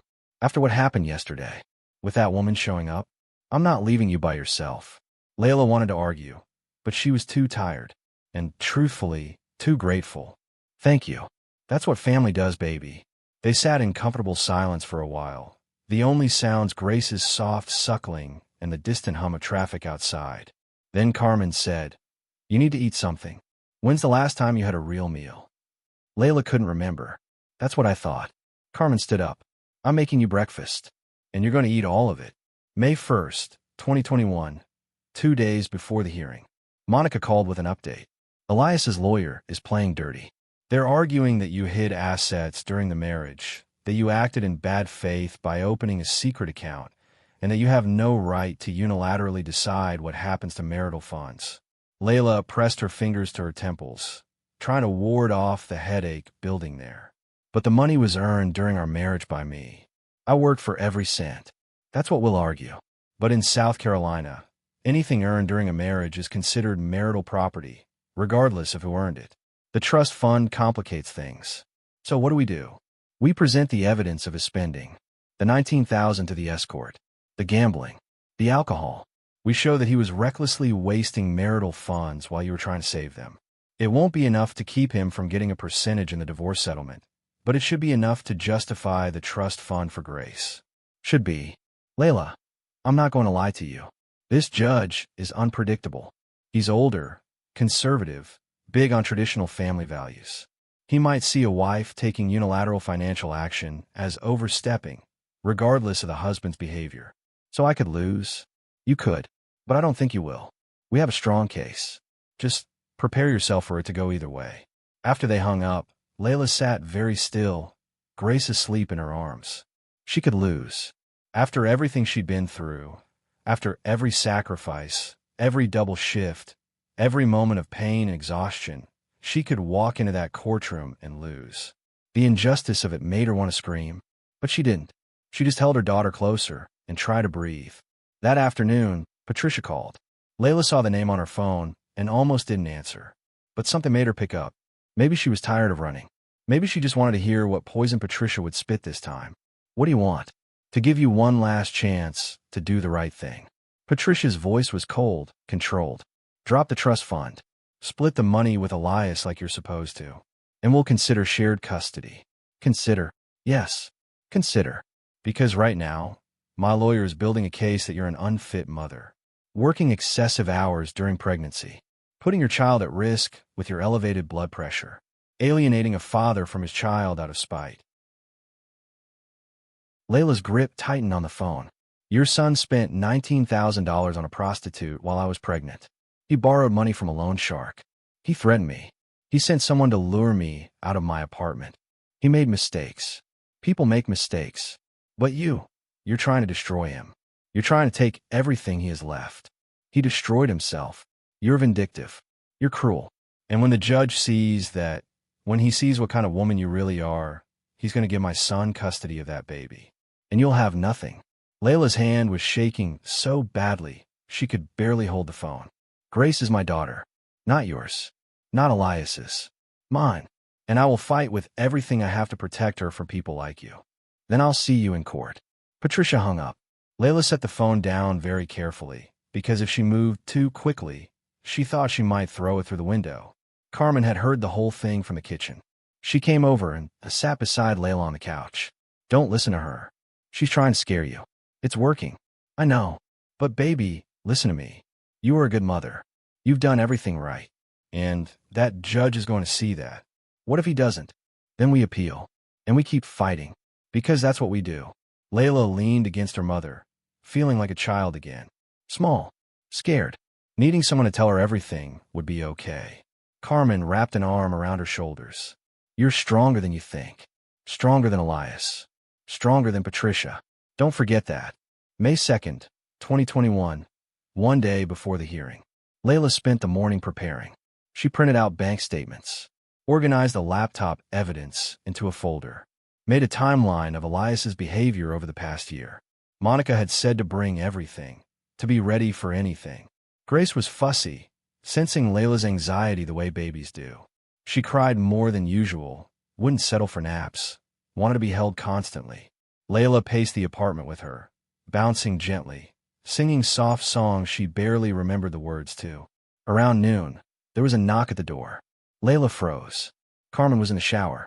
They weren't expecting anyone. She looked through the peephole and saw a man she didn't recognize. 30s, leather jacket, hard eyes. Her heart started racing. Layla Rivers? The man called through the door.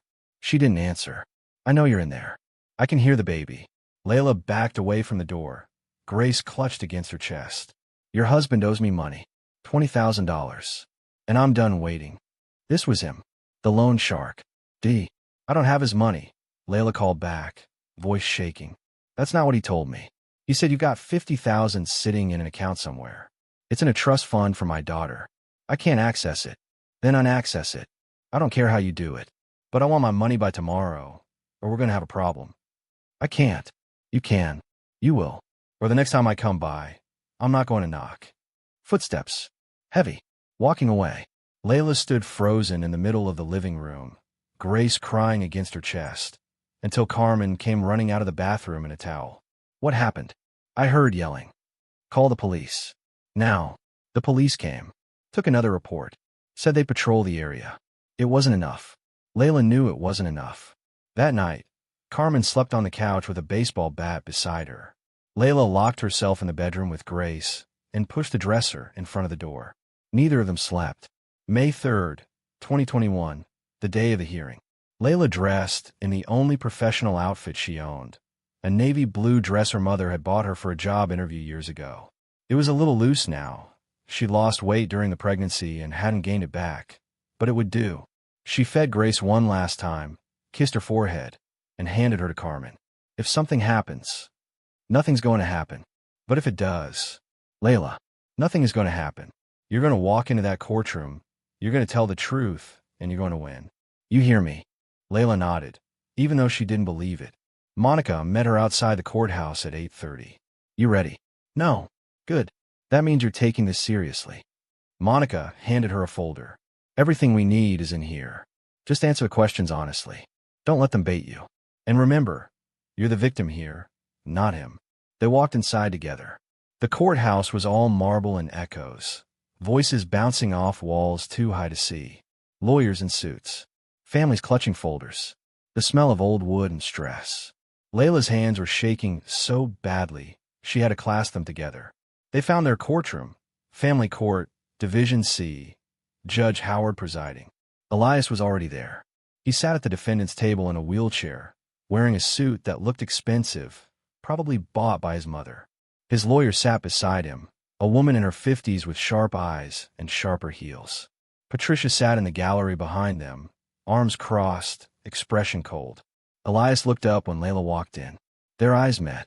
He looked terrible, thinner, paler, dark circles under his eyes like bruises. For just a moment, Layla felt something that might have been pity.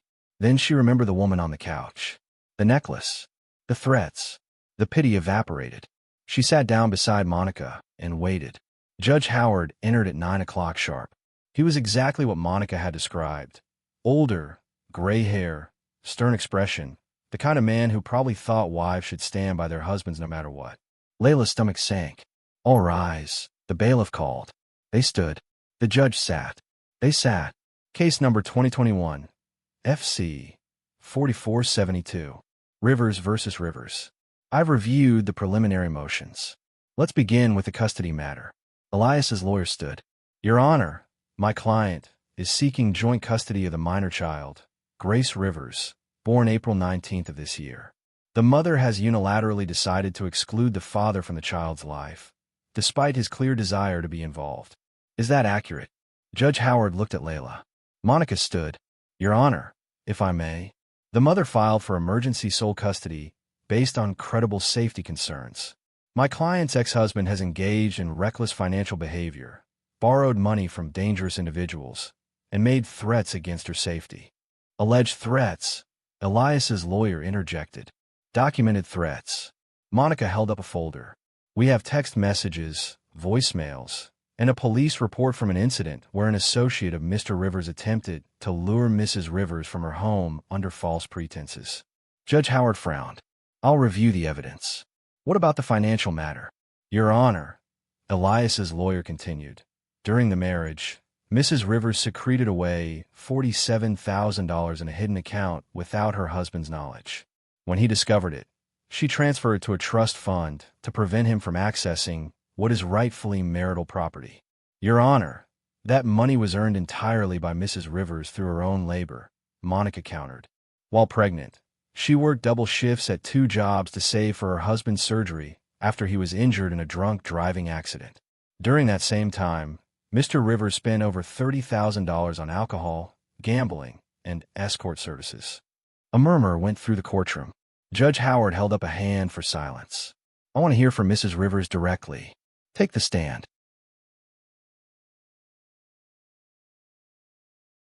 Layla's legs felt like water as she walked to the witness box. She placed her hand on the Bible, swore to tell the truth, and sat down. Monica approached first. Mrs. Rivers, can you tell the court about your marriage to Elias Rivers? Layla took a breath, and then she told the truth. All of it. The cheating, the lies, the accident, the double shifts while pregnant, the exhaustion, the starvation, the blood pressure crisis, coming home to find another woman, the laptop evidence, the loan shark, the threats. She spoke for 20 minutes, voice steady, eyes dry. When she finished, the courtroom was silent. Then Elias's lawyer stood for cross-examination. Mrs. Rivers, isn't it true that you abandoned your husband while he was disabled and vulnerable? I left after finding him with another woman. But you didn't give him a chance to explain. He'd had 3 years of chances. Isn't it true that you're bitter and vindictive? No, I'm protective. Of money that belongs to both of you. Of my daughter's future. A daughter you won't even let her father see. A father who spent our savings on prostitutes while I was pregnant. The lawyer's mouth tightened. No further questions. Elias took the stand next. He cried. He apologized. He said he'd made mistakes, but he loved his daughter and just wanted to be part of her life. Layla watched him perform and felt nothing. Judge Howard called a recess at 11:30. I'll review the evidence and make my ruling after lunch. Court resumes at 1 o'clock. Layla and Monica sat in the courthouse cafeteria, neither of them eating. How do you think it went? Layla asked. Honestly, I think we did well. You were credible. His lawyer couldn't shake you. And the evidence speaks for itself. But judges are unpredictable. We just have to wait. The waiting was torture. At 1 o'clock, they reconvened. Judge Howard had his ruling ready. I've reviewed all submitted evidence and heard testimony from both parties. This is a difficult case with serious allegations on both sides. However, after careful consideration, I'm ruling as follows. Layla held her breath. Regarding custody, I am granting sole physical and legal custody to Mrs. Rivers, with supervised visitation rights for Mr. Rivers, to be arranged through a court-approved third party. Mr. Rivers will also be required to complete a substance abuse evaluation and anger management counseling before unsupervised visitation is considered. Layla felt her knees go weak with relief. Regarding the financial matter, the court recognizes that Mrs. Rivers earned the disputed funds through her own labor. However, under South Carolina law, assets acquired during marriage are marital property. The trust fund will remain intact for the benefit of the minor child, but Mr. Rivers is entitled to 20% of the principal amount to be paid from any future marital asset division. 20% of $47,000. That was over $9,000. Money she didn't have to give him. Money that would go straight to the loan shark, or up his nose, or into some other woman's account. But she'd won. Grace was hers. Safe. Protected. That was all that mattered. This concludes today's proceedings. Mrs. Rivers, you'll receive custody paperwork within 10 business days. Mr. Rivers, you have 30 days to comply with the court's requirements before visitation can be arranged. The gavel came down. It was over. Outside the courthouse, Monica gave Layla a brief hug. You did it. You won. I don't feel like I won. Because you're exhausted. But trust me, you won what matters. Your daughter is safe. That's everything. Layla nodded, but she couldn't shake the feeling that this wasn't over. That somehow, the worst was still coming. She drove back to her mother's apartment, picked up Grace, held her close, and whispered, "We made it. We're safe now." But that night, while Layla slept with Grace beside her, Elias sat in his apartment and made a phone call. "I got 9,000 coming," he told the loan shark. "From the divorce settlement. I'll have it in a month." "A month's too long," Dee replied. "I want it now." "I don't have it now." "Then find it. Because if I don't see some money by the end of this week, we're going to have a serious problem. And that pretty little ex-wife of yours, she might find herself in the middle of it." The line went dead. Elias stared at his phone, mind racing. He was out of options. Out of time. Out of everything except desperation. And desperate men did desperate things.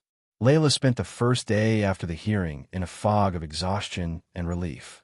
She'd won. Grace was hers. The custody battle was over.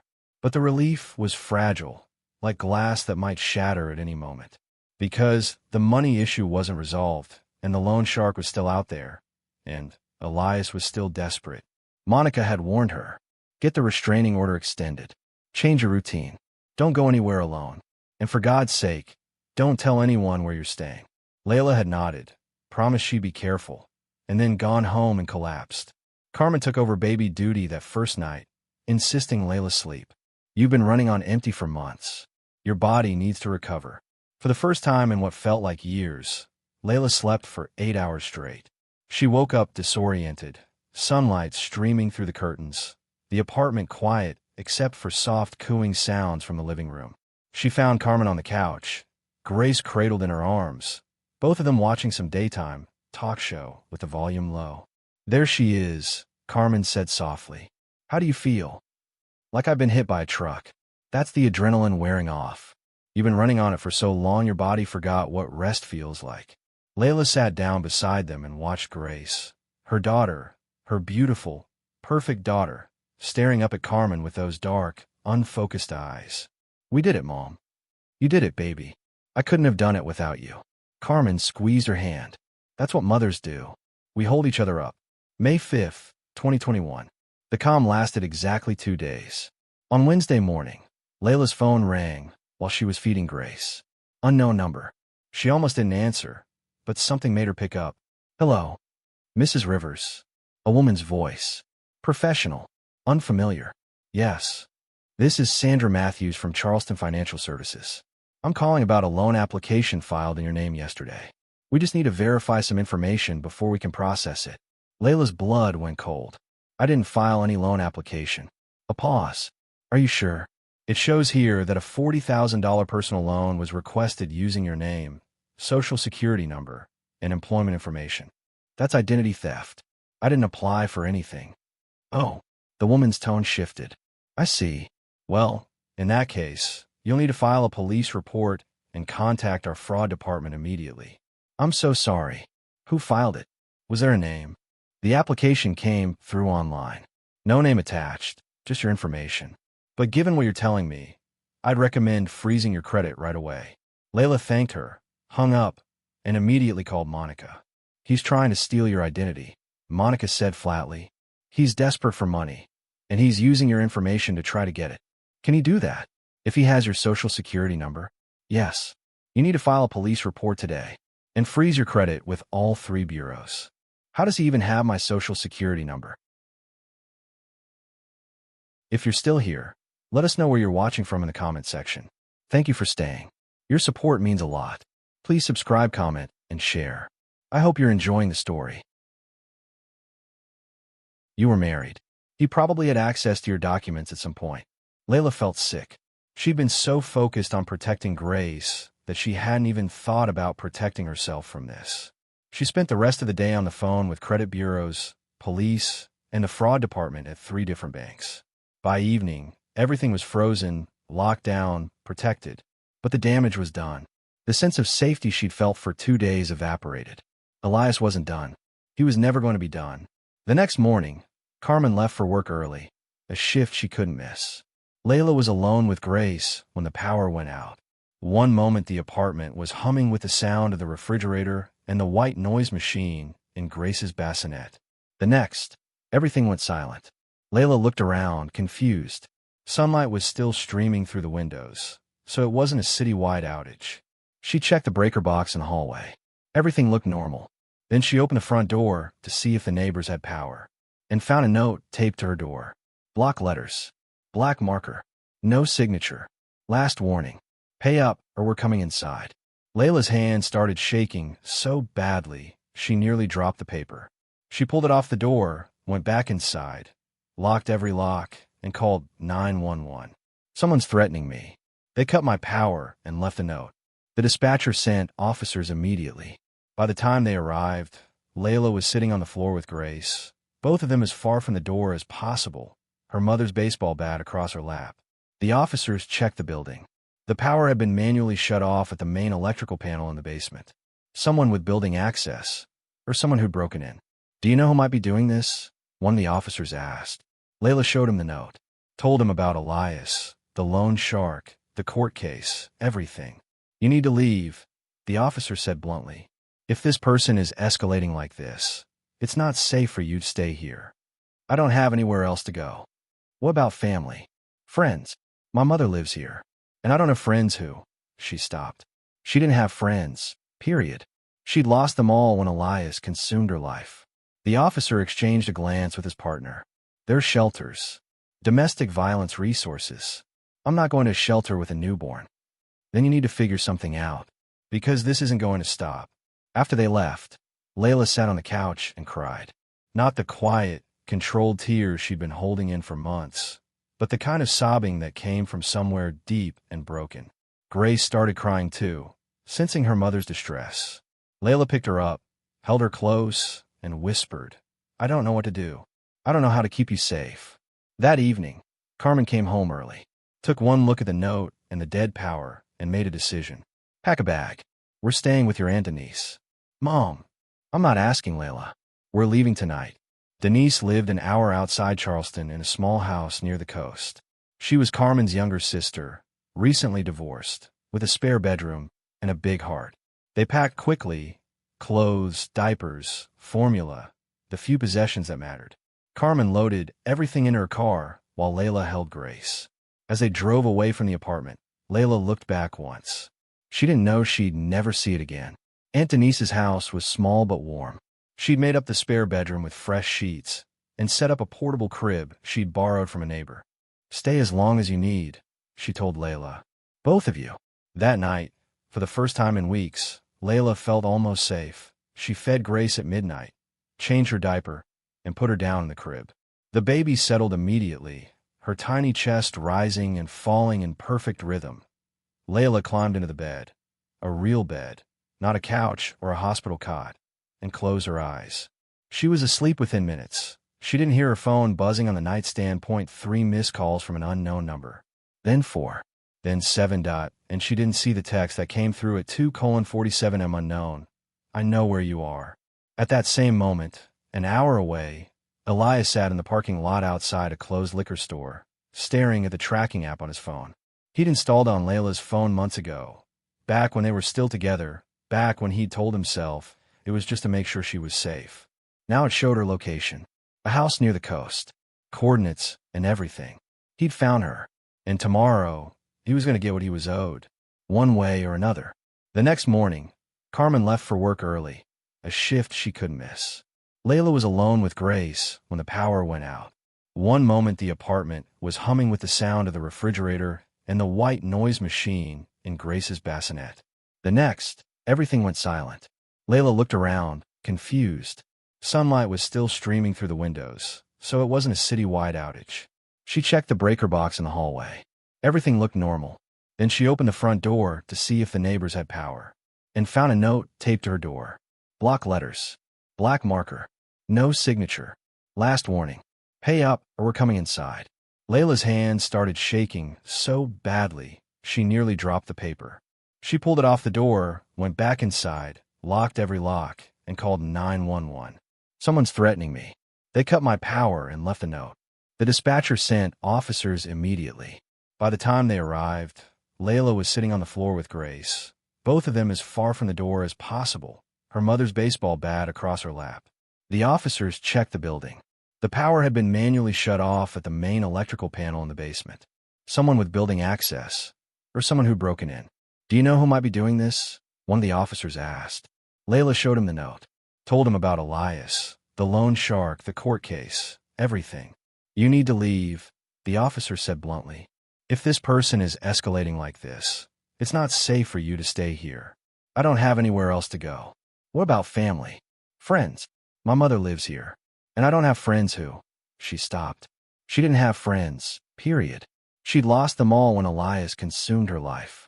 The officer exchanged a glance with his partner. "There are shelters. Domestic violence resources. I'm not going to a shelter with a newborn. They need to figure something out, because this isn't going to stop." After they left, Layla sat on the couch and cried. Not the quiet, controlled tears she'd been holding in for months, but the kind of sobbing that came from somewhere deep and broken. Grace started crying too, sensing her mother's distress.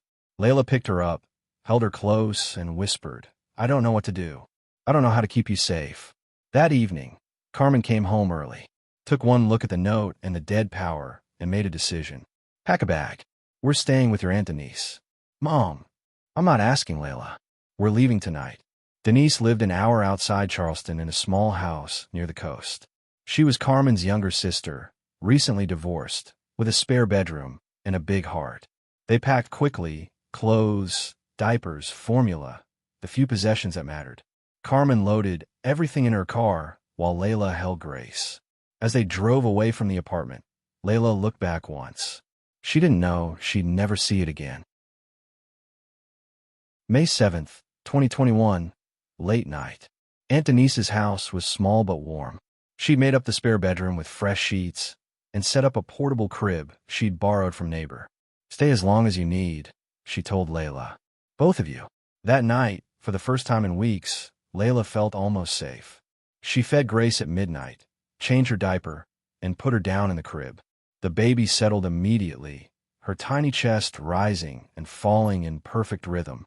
Layla climbed into the bed, a real bed, not a couch or a hospital cot, and closed her eyes. She was asleep within minutes. She didn't hear her phone buzzing on the nightstand. 3 missed calls from an unknown number, then 4, then 7, and she didn't see the text that came through at 2:47 a.m. "Unknown, I know where you are." At that same moment, an hour away, Elias sat in the parking lot outside a closed liquor store, staring at the tracking app on his phone. He'd installed it on Layla's phone months ago, back when they were still together, back when he'd told himself it was just to make sure she was safe. Now it showed her location, a house near the coast, coordinates, and everything. He'd found her, and tomorrow, he was going to get what he was owed, one way or another. Coastal South Carolina, May 8th, 2021. Layla woke to Grace's crying at 6 in the morning. She stumbled out of bed, still groggy from the deepest sleep she'd had in months, and lifted her daughter from the crib. The baby was hungry, impatient, her tiny face scrunched up in indignation. I know, Layla whispered, settling into the rocking chair by the window. "I'm here." As Grace nursed, Layla looked out at the view. Aunt Denise's house sat on a quiet street lined with oak trees, their branches heavy with Spanish moss. The morning light was soft and golden. Birds sang. A neighbor walked their dog past the front yard. It was peaceful, almost impossibly peaceful after everything. For the first time in longer than she could remember, Layla felt like maybe, just maybe, they were going to be okay. She didn't know that Elias was already awake, that he'd been awake all night, actually, sitting in his car 2 blocks away, watching the house, waiting for the right moment, that he'd taken 4 Xanax and drunk half a bottle of vodka just to steady his nerves, that the gun in his glove compartment, borrowed from a friend who didn't ask questions, was loaded. Carmen left for work at 7:30, reluctant but necessary. "I'll be back by 3, she told Layla. "Keep your phone on. Keep the doors locked. And if anything feels wrong, anything at all, you call 911 first and me second. Understand? I understand. I'm serious, baby. I know." We'll be fine. Carmen kissed Grace's forehead, hugged Layla tight, and left. Denise was already at work. She managed a hotel downtown and wouldn't be back until evening, which meant Layla was alone with Grace.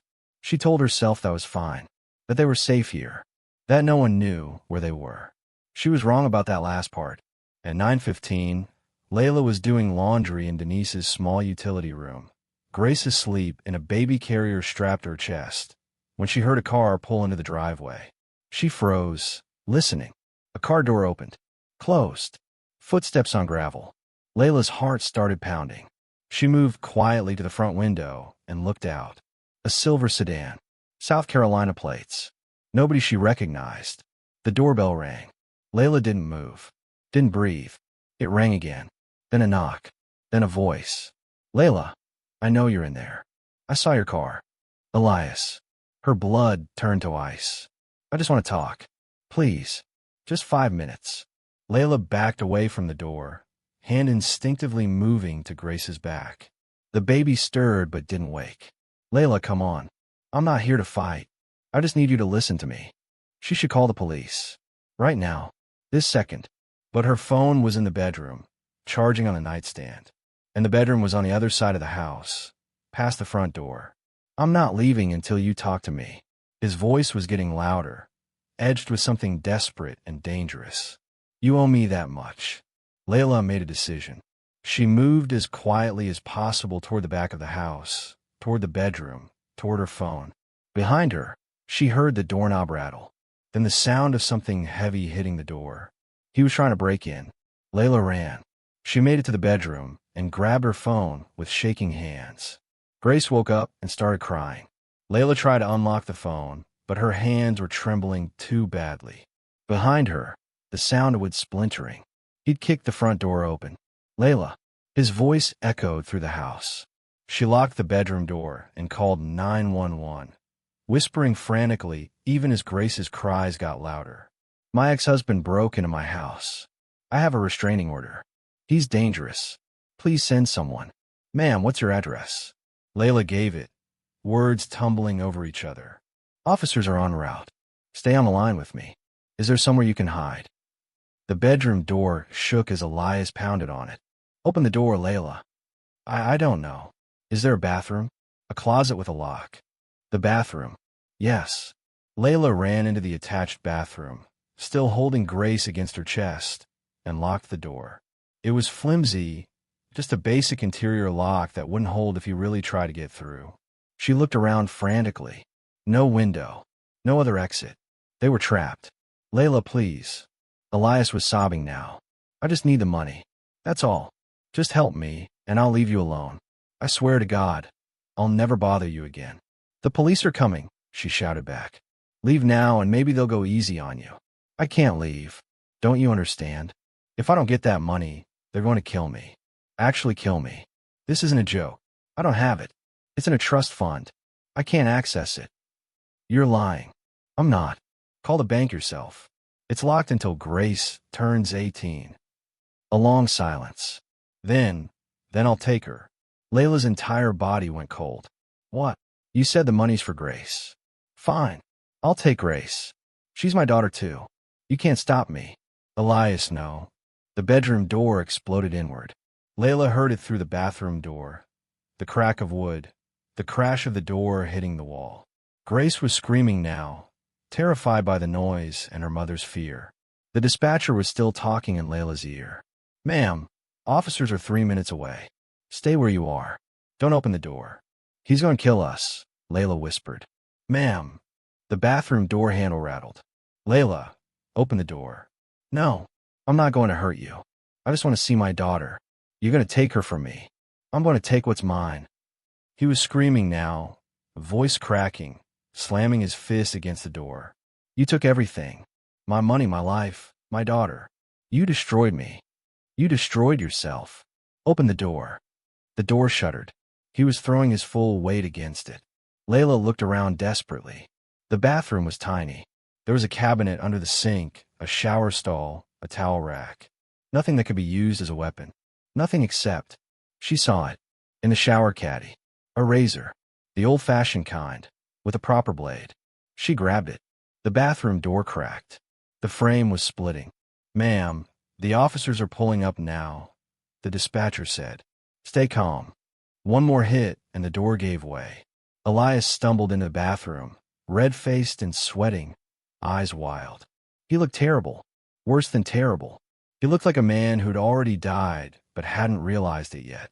His eyes locked on Grace, strapped to Layla's chest. "Give her me." "No. Give her me, Layla. Last chance. You'll have to kill me first." He reached into his jacket and pulled out a gun. Layla's vision tunneled. Everything slowed down. She heard Grace crying. She heard the dispatcher's tinny voice from the phone she'd dropped. She heard sirens in the distance.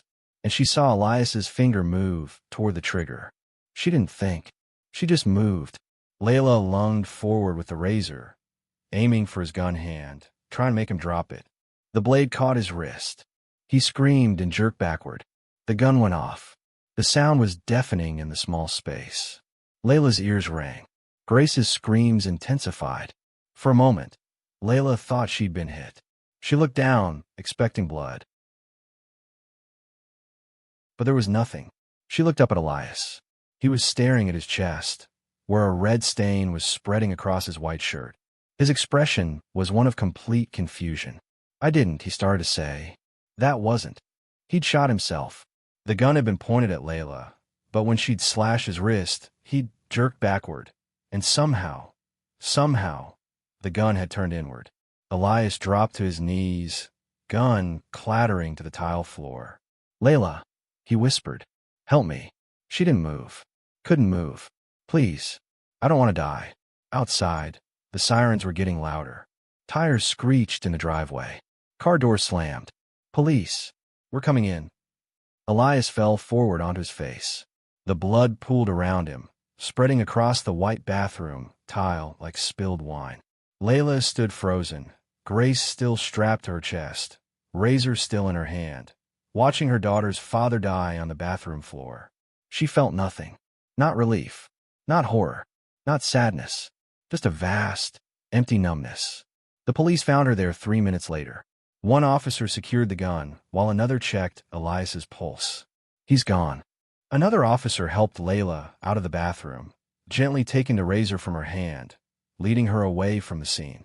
Grace was still crying, but Layla held her close, rocking automatically even though her mind was somewhere far away. They sat her down in the living room.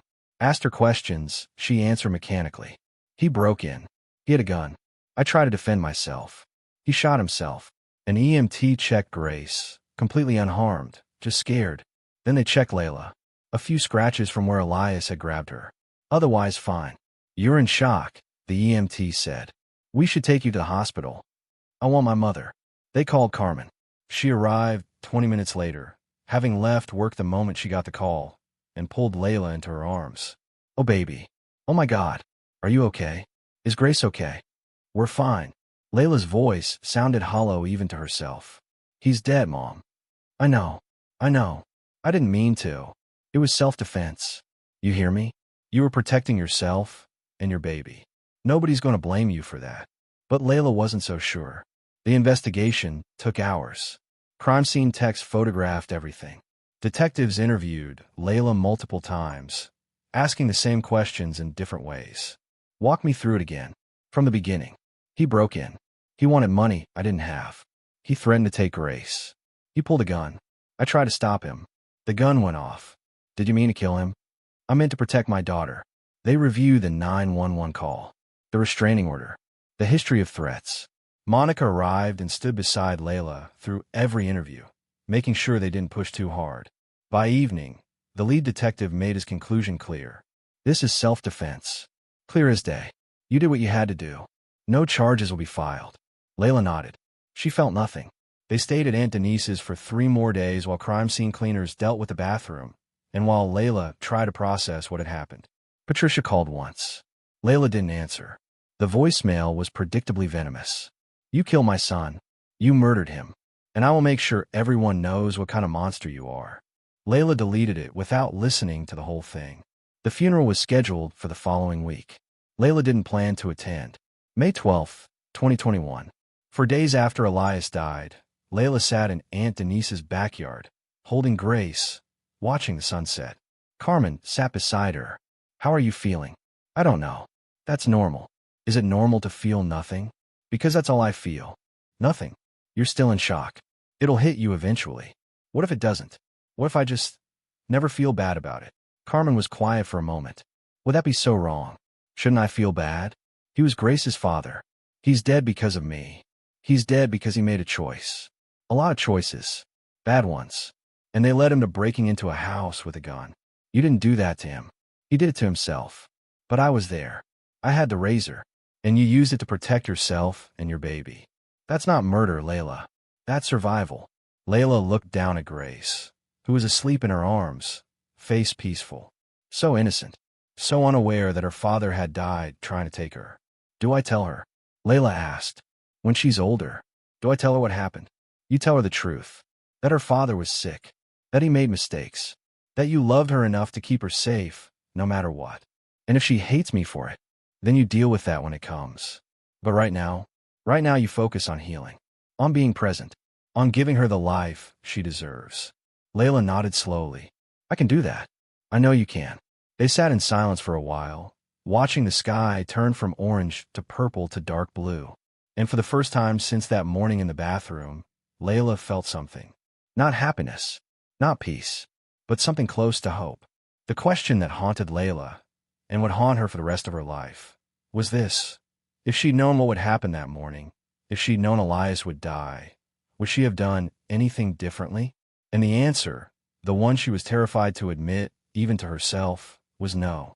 She would have done it exactly the same way. Because in the end, protecting Grace mattered more than anything else. Even if the cost was Elias's life. Even if the cost was a piece of her own soul. If you're still watching, answer this. Was Layla wrong for feeling no remorse? At what point does self-defense cross into something darker? Comment below. And be honest, because this is the kind of question that shows you who you really are. And if this story made you feel something, anything, hit that subscribe button. Because the truth is, the scariest stories aren't the ones about monsters. They're the ones about regular people pushed to the edge, forced to make impossible choices, and having to live with the consequences forever. Drop a comment telling me, what would you have done in Layla's position?